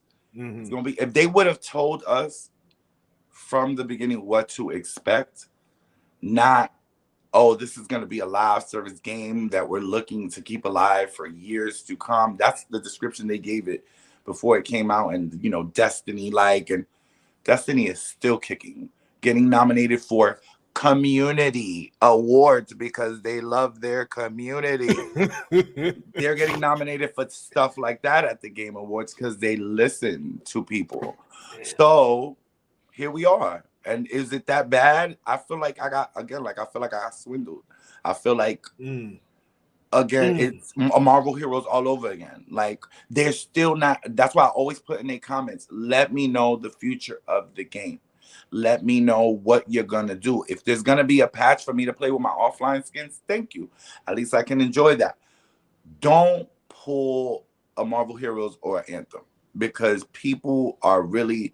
Then that's when the devs are gonna get involved. Oh, we're getting harassed. Like y'all are lying to people, and it's not cool. You're getting them to still buy skins for a game that may not potentially even have a future to where I can even use this skin offline. So is it that bad? They got all the bad press they deserved. Cyberpunk just announced DLC with Idris Elba. Are you crazy? Like, what are y'all doing? Bye. True to order, you muted just to let you know before you come back into the chat. Was it really that bad in hindsight? Yep. Damn. Yep. Simple as that. Like Johnny said before the raid, it was fantastic. We had the real brutal difficulty. That was amazing. They took that away from us. Everything that we enjoyed with Marvel's Avengers, they took it as a personal attack. Like, hey, they like this too much. Let's take it away from them and then change the way they play the game. And then we found something else out. Oh, they like that. Why we put this in the game? Let's take it away. Let's ghost, stealth, nerf people, and say it was for another reason. They're doing it right now again, actually, and trying to put my girl Kamala under the bus, saying that she's the reason why the game is breaking, when really it's Bucky and the gear that y'all produced with that. It's the developers, but carry on. Exactly. Don't blame a character for the bugs. No, y'all not ironing your clothes right. You know what I'm saying? Like, I took offense to that. Like, that's my main character, and you're trying to say she's the reason why she's the game is breaking, and people aren't even having her in the game. Make it make sense. Like, it's just not cool. You don't do that. And it's companies like that like almost made me not want to play Marvel games, because it's happening again. You did it with Marvel Heroes. You promised us the Thor Ragnarok skin. You went silent for months. Come to find out it was for a CEO being an extortionist. That's the real reason why the game got shut down. Disney was not having no parts of that. And then you got people like Brian Wagner saying, oh, the reason why the game got shut down was because people weren't buying anything in the game. That's a total lie. That's a total lie. You know how many characters that Marvel Heroes had? And people were buying skins and bundles for that? Get that crap out of here. And I'm starting to see a pattern that there's people with these Marvel games that's tarnishing the company, the brand, and is ruining the IP image. And that needs to change. Jay, before I let you answer, because I really kind of want to sit back and hear your thoughts on this. I'm gonna go ahead and answer the question. Was it really that bad in hindsight? I'm gonna have to disagree with everybody who's came before me, and I'm gonna say no, because of the simple fact of y'all sitting on this panel right now. You would not know me if it wasn't for this game. I would not know anybody in this chat right now if it wasn't for this game. We don't know that. I mean? No, I'm telling you. You could have covered Midnight Suns and still popped off. Y'all giving that game I would not have wanted to credit. stream Midnight Suns. The promise of what Marvel's Avengers was supposed to be is what brought me back into the wanting to be a content creator. This was something I'm like, okay, this is going to last for a couple of years. This is going to be a game that, that's steadily growing. Like, I come from a Call of Duty community. So steadily growing or changing the game every year is something you can make content for. So for me, this was like the perfect opportunity. I had Kyle out there talking bad about Kate Bishop. I was a Kate Bishop main at the time. I was like, you know what? I'm about to make me a Kate Bishop video and get this thing popping. And we are here now because of Marvel's Avengers. I mean, I would never have thought I'd be able to interview developers and voice actors and I interviewed Spider-Man, bro. Like, what? We're gonna thank them for getting the ball rolling, but they didn't do you no favors, please. It's the community, not the game itself. Exactly. That's what I'm talking about. I'm talking about, I ain't talking about the actual game, because the game is what it is. But is it that bad looking back at it? And I mean, no, bro. Like, I got my money's worth. Yes, I spent a lot of money on skins. I got every MCU suit that I wanted to get. I've spent money on. I didn't buy no damn consumables, but I bought, the comic skin. I bought recolors. Yeah, I bought recolors when that was a thing. You know what I'm saying? Like, I'm good, bro. Like, I enjoyed Marvel's Avengers for what it was. And looking back at it, You know, up in like Jay said, up and through Black Panther, the fucking game was pretty damn dope, dude. You know, I got to meet awesome people like Jay, like Lejeune, you know, like freaking Pewter Odin and Slice Stardust, High Ruler, Johnny Rocker, Babe Bro, dude, like Babe Bro wasn't even streaming when I met him. You know what I'm saying? Like, dude just hit me up in the messages one day, was like, bro, I seen your video, you cool people. Can we play one day? I was like, shit, we can play right now. Jumped in the game, brought the homie Brock Solid in there, and we went and whipped ass for hours on Marvel's Avengers. You know what I'm saying? And that was fun to me, meeting new people. I was little. Like, I don't think I had but maybe 2,000 subscribers. I'm still small now, but you know what I mean? But it was the experience that this game gave me. That's why I'm saying hindsight, looking back at it, I look back at those experiences. I'm not looking back at falling through the floor or watching the homie Andy say, y'all didn't see that when he felt like it would come out. That was great. That was hilarious, bro. You know what I mean? Phil. What about Phil? Phil was the shit. Phil. He gave you all the answers you needed to know. If he didn't have the answer you wanted, he was like, you know what? I'm not answering that. We had transparency at the time. I'm good with all of those memories. You know what I mean? Jay Shot Blast. Was it really that bad in hindsight? I think in a vacuum, no, not at all. I love my time with the game. I feel like I got more than my money's worth out of it, and I bought a lot of those skins twice on Xbox and PlayStation. So I mean, yeah, I feel like a lot of times we complain about the things we love the most, because it means something to us, and we want it to be perfect. You know, we want everything to always be great, and when it's not, it hurts, and we take it personally. And I feel like that is the microcosm of the Marvel's Avengers experience, you know? Like, I feel like it's because we love it so much and we want everything to be great that we complain so much and that we get so upset when it's not. We get so upset when they do the exact opposite of what we feel like they should do. So, you know, Pewter said something that I really thought hit the nail on the head. It felt like they were, in a lot of cases, almost vindictive. You know, it's like, oh, you like doing that, but that's not what we wanted. So let's scale that back a little bit. And there's so many games that just lean into it, you know, like, all right, that's not really what we wanted, but whatever, let's just figure it out and make it work. They're having a good time. And somebody needed to say that in the room with Avengers for a long time. And we were saying it, those of us that were longtime people in that Discord, you know, Johnny's on his head. He knows we said those things. And I think that's the part that hurts the most when I look at the game, is the fact that, like, it was there, even as imperfect as it was, even as at times broken as it was. There were so many opportunities there for us to just be in the moment and enjoy it and play it. And I don't feel cheated. I'm sad that it fizzled out, you know, more than I am disappointed in what they did, because up until War for Wakanda, you know, we got 3 really good additional, you know, add-ons with 3 new characters, and they were all pretty quality, you know, and they were free. Didn't have to buy that.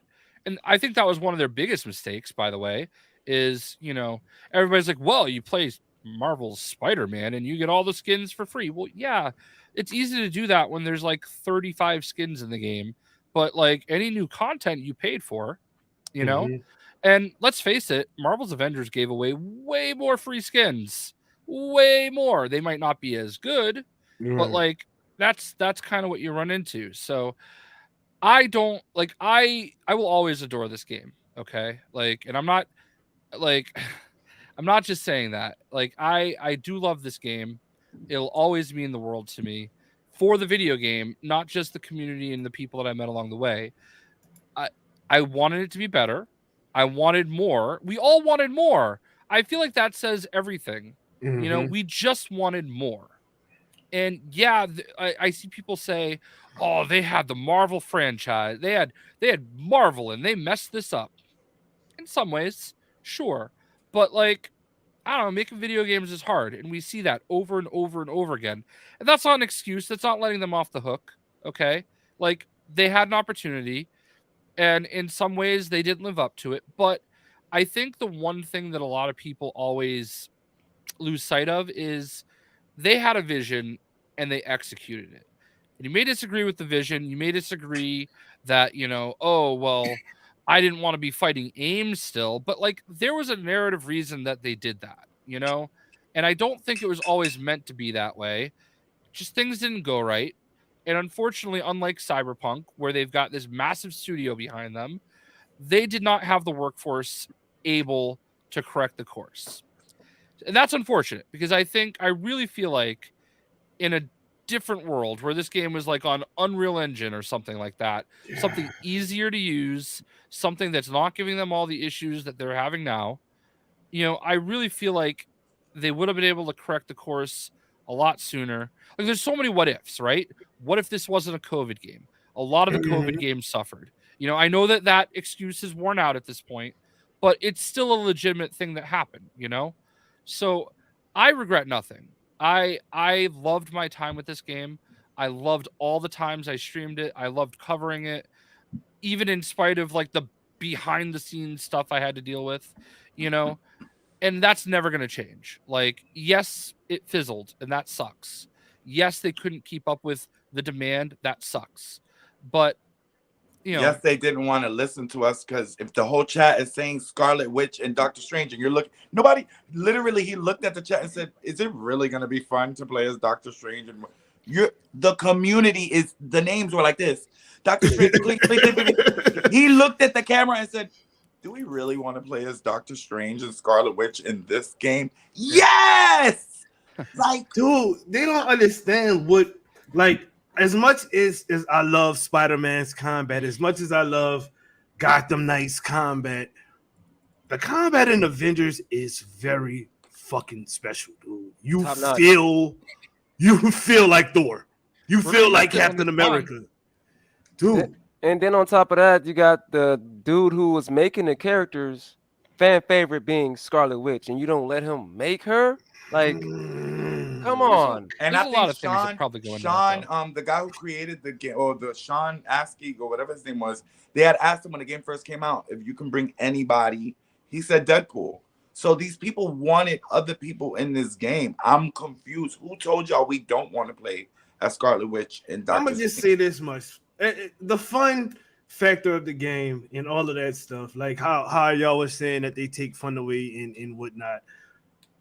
If they fix Bucky's cheese right now, if they fix that cheese, y'all know what cheese I'm talking about, where you can hold down the what is it, the lock on or whatnot, and then switch to fully auto and just spray with tons of damage or whatnot. If they fix that before they fix Black Widow taking down somebody by being invisible and still being seen after the fact, invisible, that's stupid as fuck. And sorry. You're gonna have that person that went in J-Shock's DMs. You're gonna tweet that, and the one that went in J-Shock's DMs is gonna be like, "You're toxic. Why are you anything negative? They worked so hard on Bucky for you. How dare you?" No, I'm just saying, how you gonna fix something that people are having fun with right now? That's literally detrimental to a character. Like, you can't. The whole point of Black Widow being invisible is her not being able to be seen. But if I do a takedown and I'm still invisible, now everybody can see me, even though I'm still invisible. That's defeating the purpose of her being able to take. You know what I mean? Like, just stop playing, Doom. Why are you still playing? You don't need to play be playing. Game. Go play another game. Don't touch. You sound like a hater. The thing, people. Hang on one second. This will just be quick. To me, the thing that trumps even that, the Natasha thing, the damage glitch, right? The health bar glitch has been in since launch day. Day one, it was a problem. Kamala Khan's arm has been in the Quinjet since beta. They fix it and then it comes back. They don't know how to get rid of it. Right? Like, I love Avengers, bro. I didn't mean to end this on a toxic sounding note because Nah, this is I love the great. game. This I is love the great. community. But I mean, if we keeping it 100, it's been broken and there's no fixing it. I mean, it is what it is. Jay Shockbless said this in hour 1 of this podcast.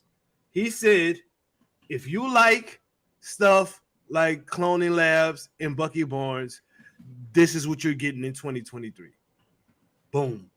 So this is my last time complaining about Avengers, this podcast right here, because I've known for months on end before Miller's bombshell article what was what.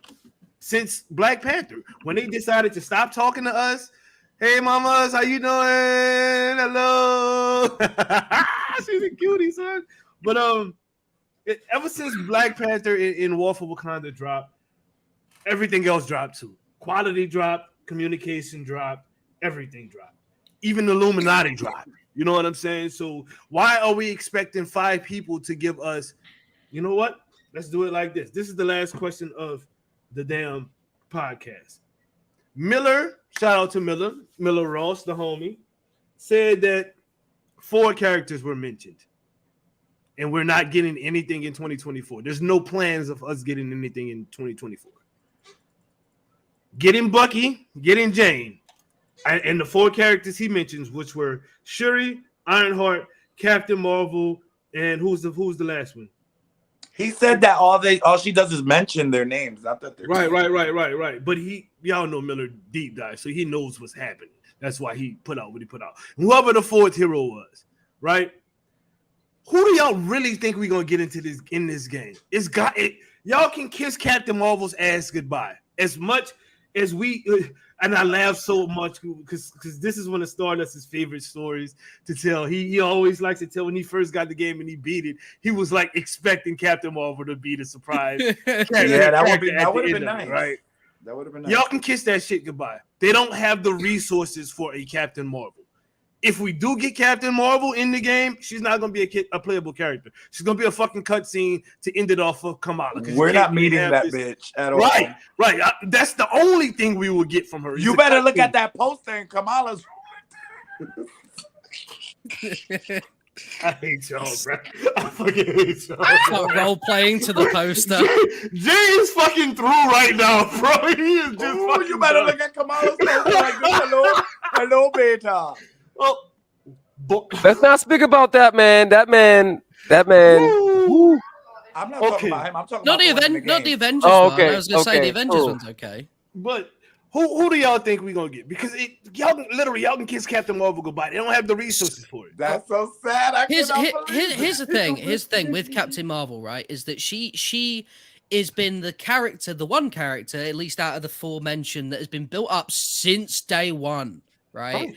And that has been, in the dev's mind, the final stop. Everything has been leading to Captain Marvel coming to this game. There's 5 people working on Avengers. I know. What? 5 people? So the expectation is obviously Captain Marvel will be 100% unique. And I think that's a very fair expectation to have, given that she is the full stop, right? Mm-hmm. So that's not going to happen, guys. Let's just get out of the way. She's going to be Iron Man, maybe, right? And I think that either that or she's not coming at all, which is very possible. I think that Shuri and Ironheart are so obvious because, I mean, they're already in the game. I mean, seriously, they're there. Like, they're already there. Like, I mean, Shuri's model's already done. They used it in War for Wakanda. Like, for real though, like, no, this comment. I can't wait for Suicide Squad next year. Yes. I'm sorry. That comment during this conversation is just icing on the cake. I live for that comment. She-Hulk. I mean, if they're waiting for funding on She-Hulk, I don't know what they. I mean, then again, that adds to Captain Marvel, right? Is if they can't fund She-Hulk, they're not funding Captain Marvel. Like, so yeah. I think the 2 echoes, and that's the most. Johnny Rocker, what you saying?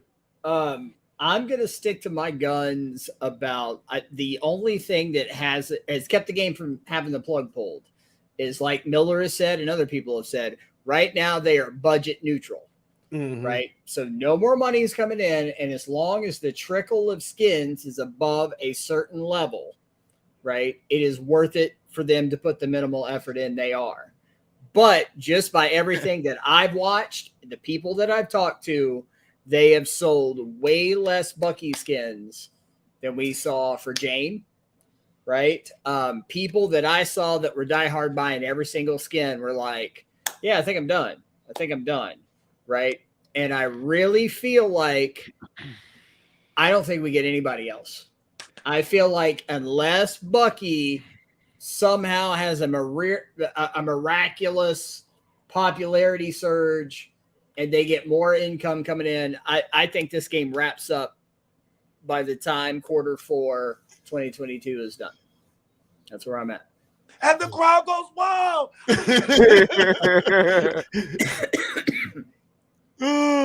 Captain Marvel trades with Iron Man. It's an inspiration. This is from the heart. Yo, Dude, they gonna give her the animations and everything. Babe, bro, out of those four mentioned, She-Hulk, Captain Marvel, Ironheart, and Shuri. Realistically, if we even get another hero in the game, if we even get one in the game, who we getting out of those four, bro? And that if is literally like the Eiffel Tower, the Empire State, like a big if. Because I don't think I feel like I agree with Johnny. Like I feel like it's gonna be really like we regret to inform. It's gonna be that tweet with the statement in the sorry guys, thank you for coming along for the ride. We really wanted to go. I don't think we're gonna get another character, but if we do, I expect it to be Riri Williams just because of her series and her. I don't think Shuri's gonna be playable. I see Riri as playable.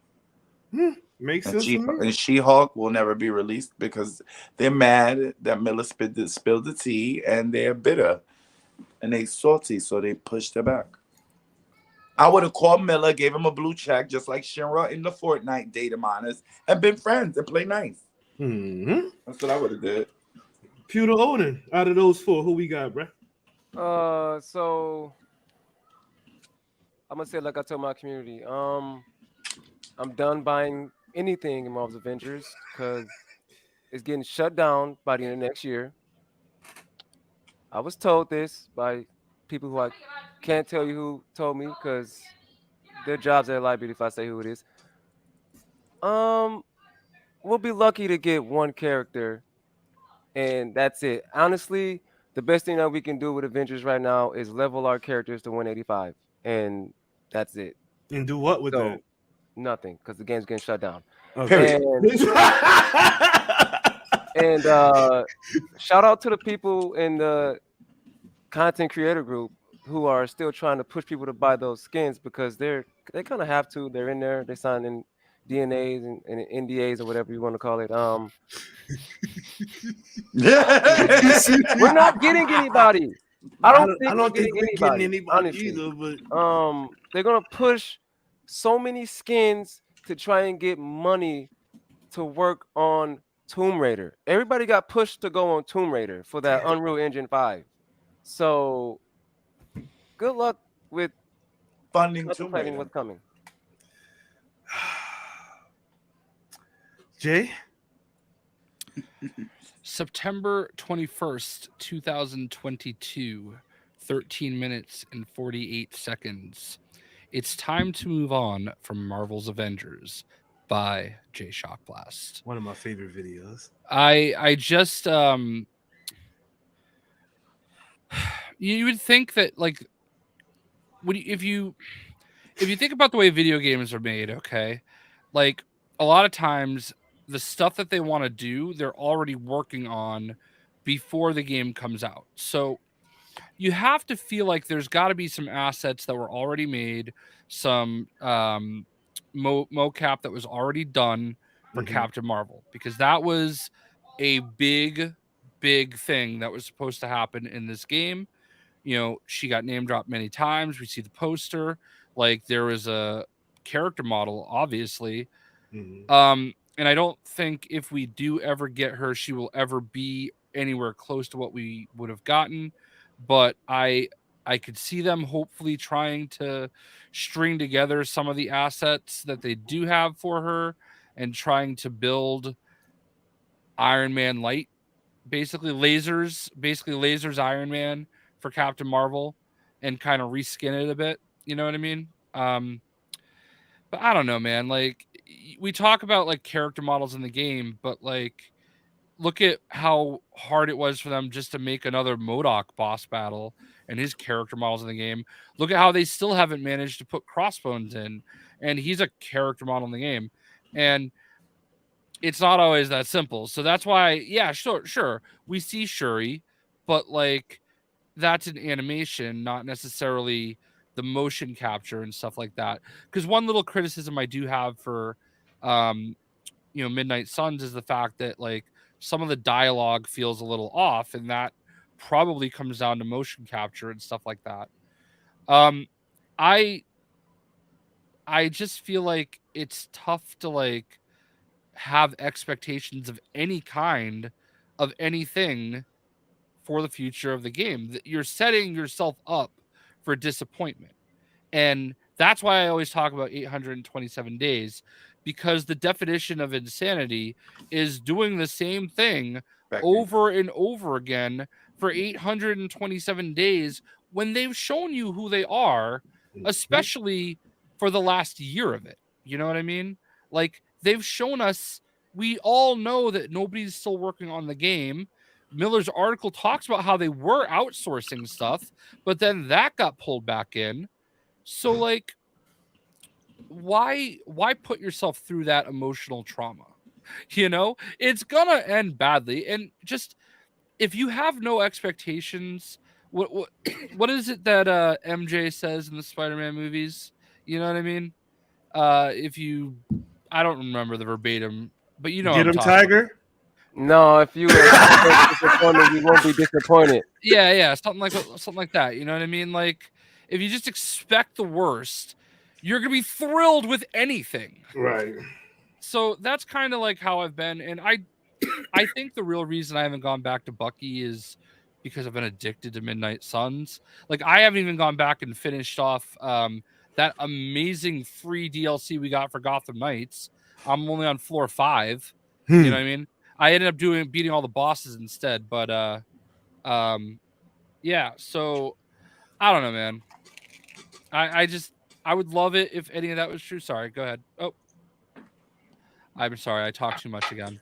No, you good. You good. I think that was literally the last question. Y'all want to just brief thoughts on the Game Awards before we get up out of here? Because we like 3 hours and some change deep. I didn't realize we were that late in either. So, Game Awards. You want to give us a go on that, Johnny Rocker? Out of all the Game Awards that we have, it certainly was one.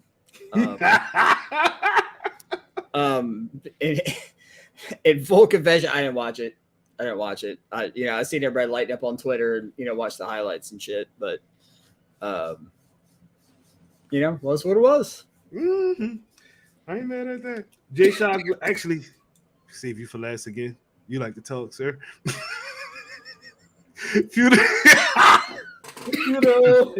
I like to nominate this award to my fellow Orthodox Rabbi Bill Clinton. Oh my God! That had me in tears. I was dying laughing, and I was watching Jay's reaction to it. He was like, "What? What the?" I was in tears. So funny. Oh my God! Fantastic award show. Way better than last year. We got Jedi Survivor. We got Diablo. I'm going to be going hard in that. We got Suicide Squad. That trailer. Rest in peace to Kevin Conroy, because I swear I teared up when I watched that. Hearing his voice again gave me goosebumps, and I'm like, I don't even want to watch anything else right now. If you know anything about music and production, the way that they did that his voice on there with the echo, with nothing behind it but just the air and the power of his lungs, dude. that was some really powerful shit. Oh my gosh, that was powerful. Young Babe Bro the Chimney. Yeah, I thought that was dope because I feel like Suicide Squad did like this the multiverses. Actually, we got the last vocals from him. I thought that was beautiful. Yeah. The way that they timed that was, and not even time it because nobody expected, that to happen. But I think that they're very tactful with the trailer they chose to show was showing us Batman after Gotham Knights. Everybody's like, we want Batman. Here you go.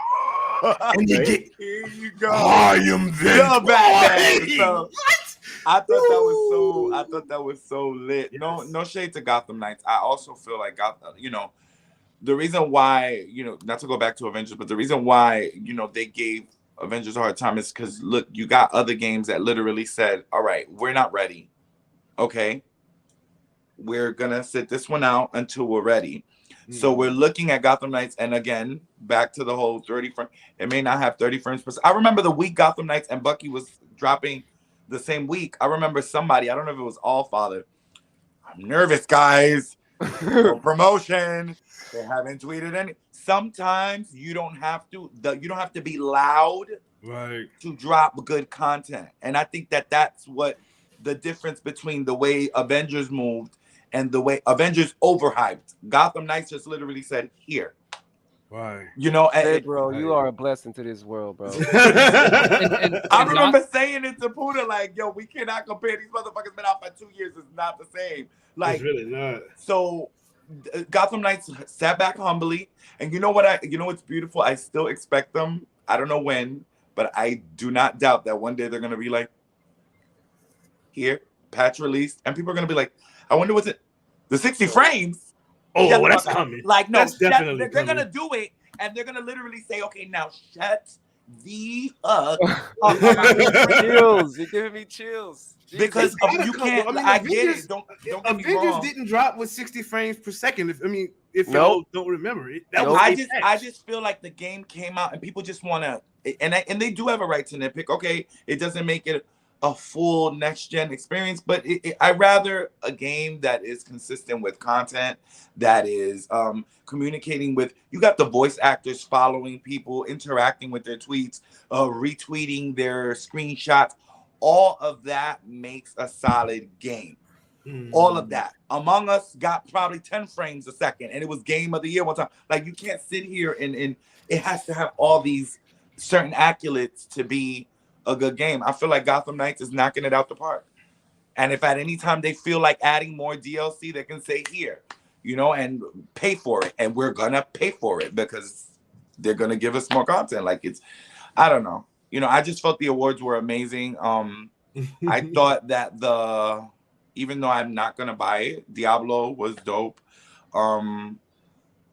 Kojima with Death Stranding 2, I thought that was dope. But yeah, I'm getting older, so now I just get there late to the awards and watch a compilation at the end of everything. Like, I don't care about Jeff Keighley, Olivia Munn. Like, go back to playing Psylocke, or you can just go, sis. Like, I really don't. I'm not here for that. I just want to know one. Jay Southblaze, do you care to follow up behind this crazy person? How do you? You can't.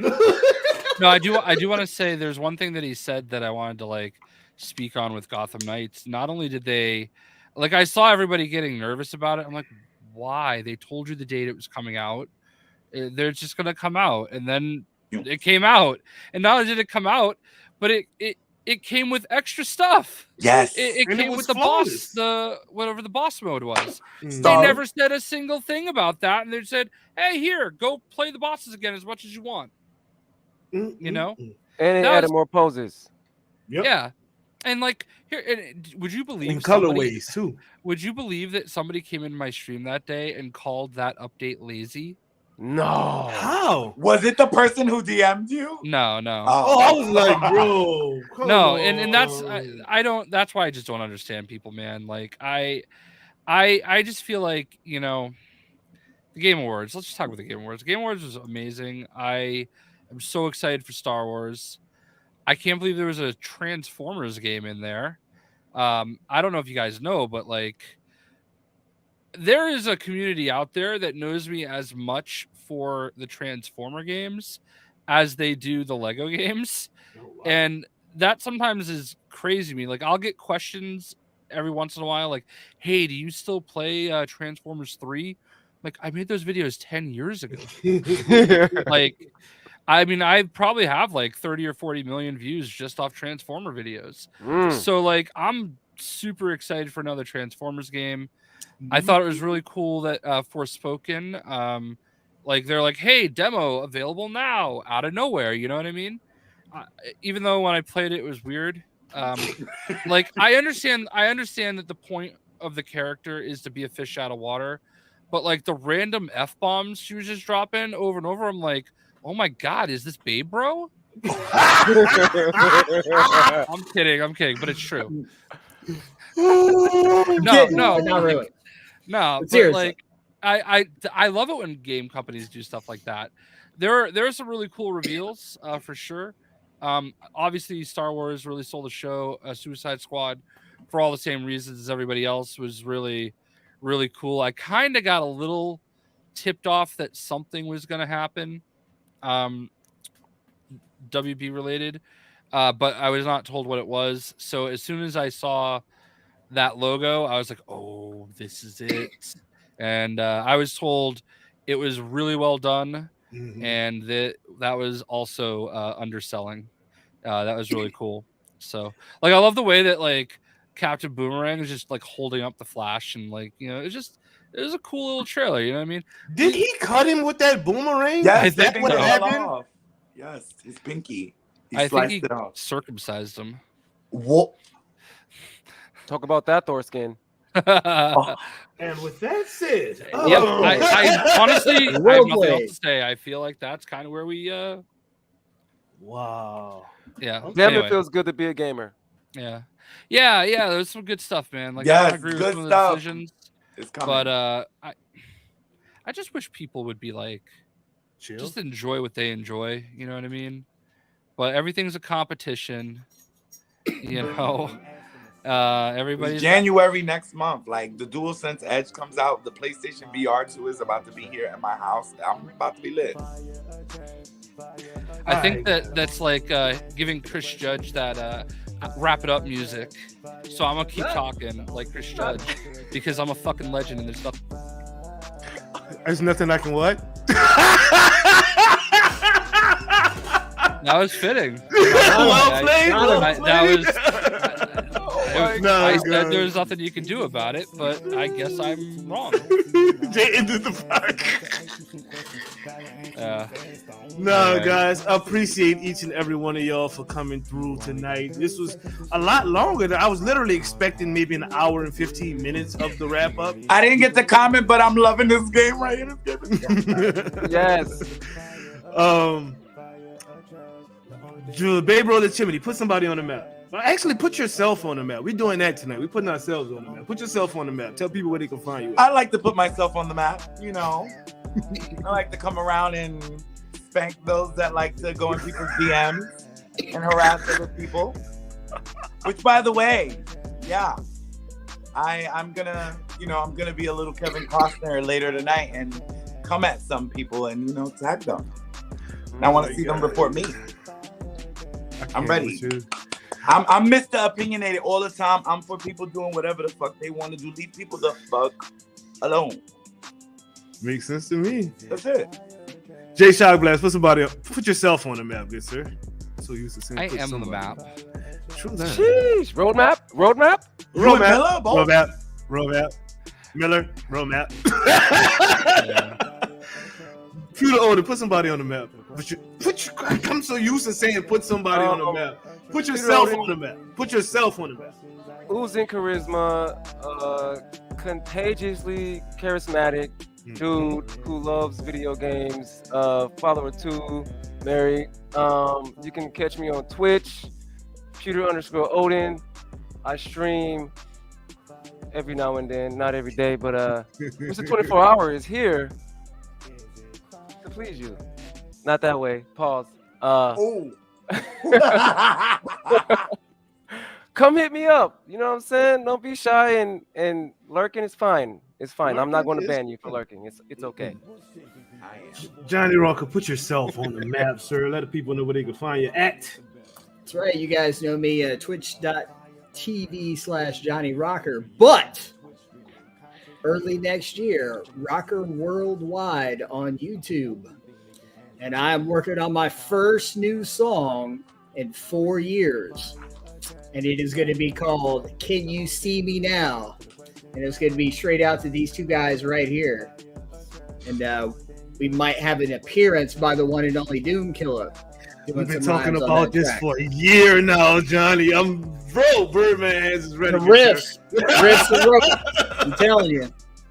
God. It'll be badass, y'all. Well, it's coming. I'm gonna put each and every one of y'all on the map, big bro. I appreciate you and your authenticness, man. You're crazy. I mean, the chimney, really, babe, bro. The chip, really. That's what we doing. You want all the smoke, sir? Come on, man. I want all the smoke, like all of it. Mr. J Shock Blast, again, thank you for always coming through. You do, sir. Thank you for being just a good stand-up person. And I'm sorry you get crazy DMs like you get, because that really was just what? Can we go back to Life Model Decoy J? That was pretty fun too. Hello, how are you?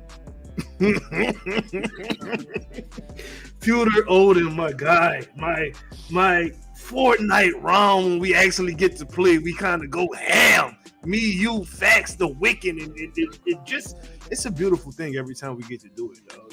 So I'm gonna go ahead and say, make sure y'all use creator code, epic code, Pewter Odin for watch J Shot Blast get man for all your Fortnite needs, because that's his line. He's looking for something to test me out with right now. That's the best mean mug I could do. Also, y'all know y'all need to use J Shock Blast as a code. Johnny Rocker, thank you for always coming through. I cannot wait to jump on this track with you, dog, because this is gonna be crazy. And for me, y'all know me. Y'all can come here anytime y'all want to hang out. I got popcorn. I got cookies for my chat. We do this every week, except for next week and the week after, because I'm taking some holiday time to just hang out with my family, play some video games with my friends, and re-fucking-lax, because we deserve it, you heard me? But with all that said, I'm lip singing. Laissez les bon temps rouler, which means let the good times fucking roll, people. Well, not the fucking part, but let the good times roll. Pause. Because, that works. I guess. He doesn't know how to say it in French. I don't know how to say the fucking part in French, but I can say laissez les bon temps rouler all day. It's just lay fucking. Laissez les fucking bon temps rouler. Let the good times motherfucker. What's shaking, people? It's your boy Doom Killer HD. Sit back and relax. You are now rocking with the best. Let's go! It's the weekly wrap-up where we give you the news. Break it down bite-sized so it's easier to consume. Discussing the hottest game and start up what's coming soon. Is it real or is rumor? Homie, that's up to you. Fire or trash reaction, live viewers call in. No cap conversation, we going all in. It's the weekly wrap-up, so enjoy the show. You're now rocking with the best. Let the good times roll. Come on!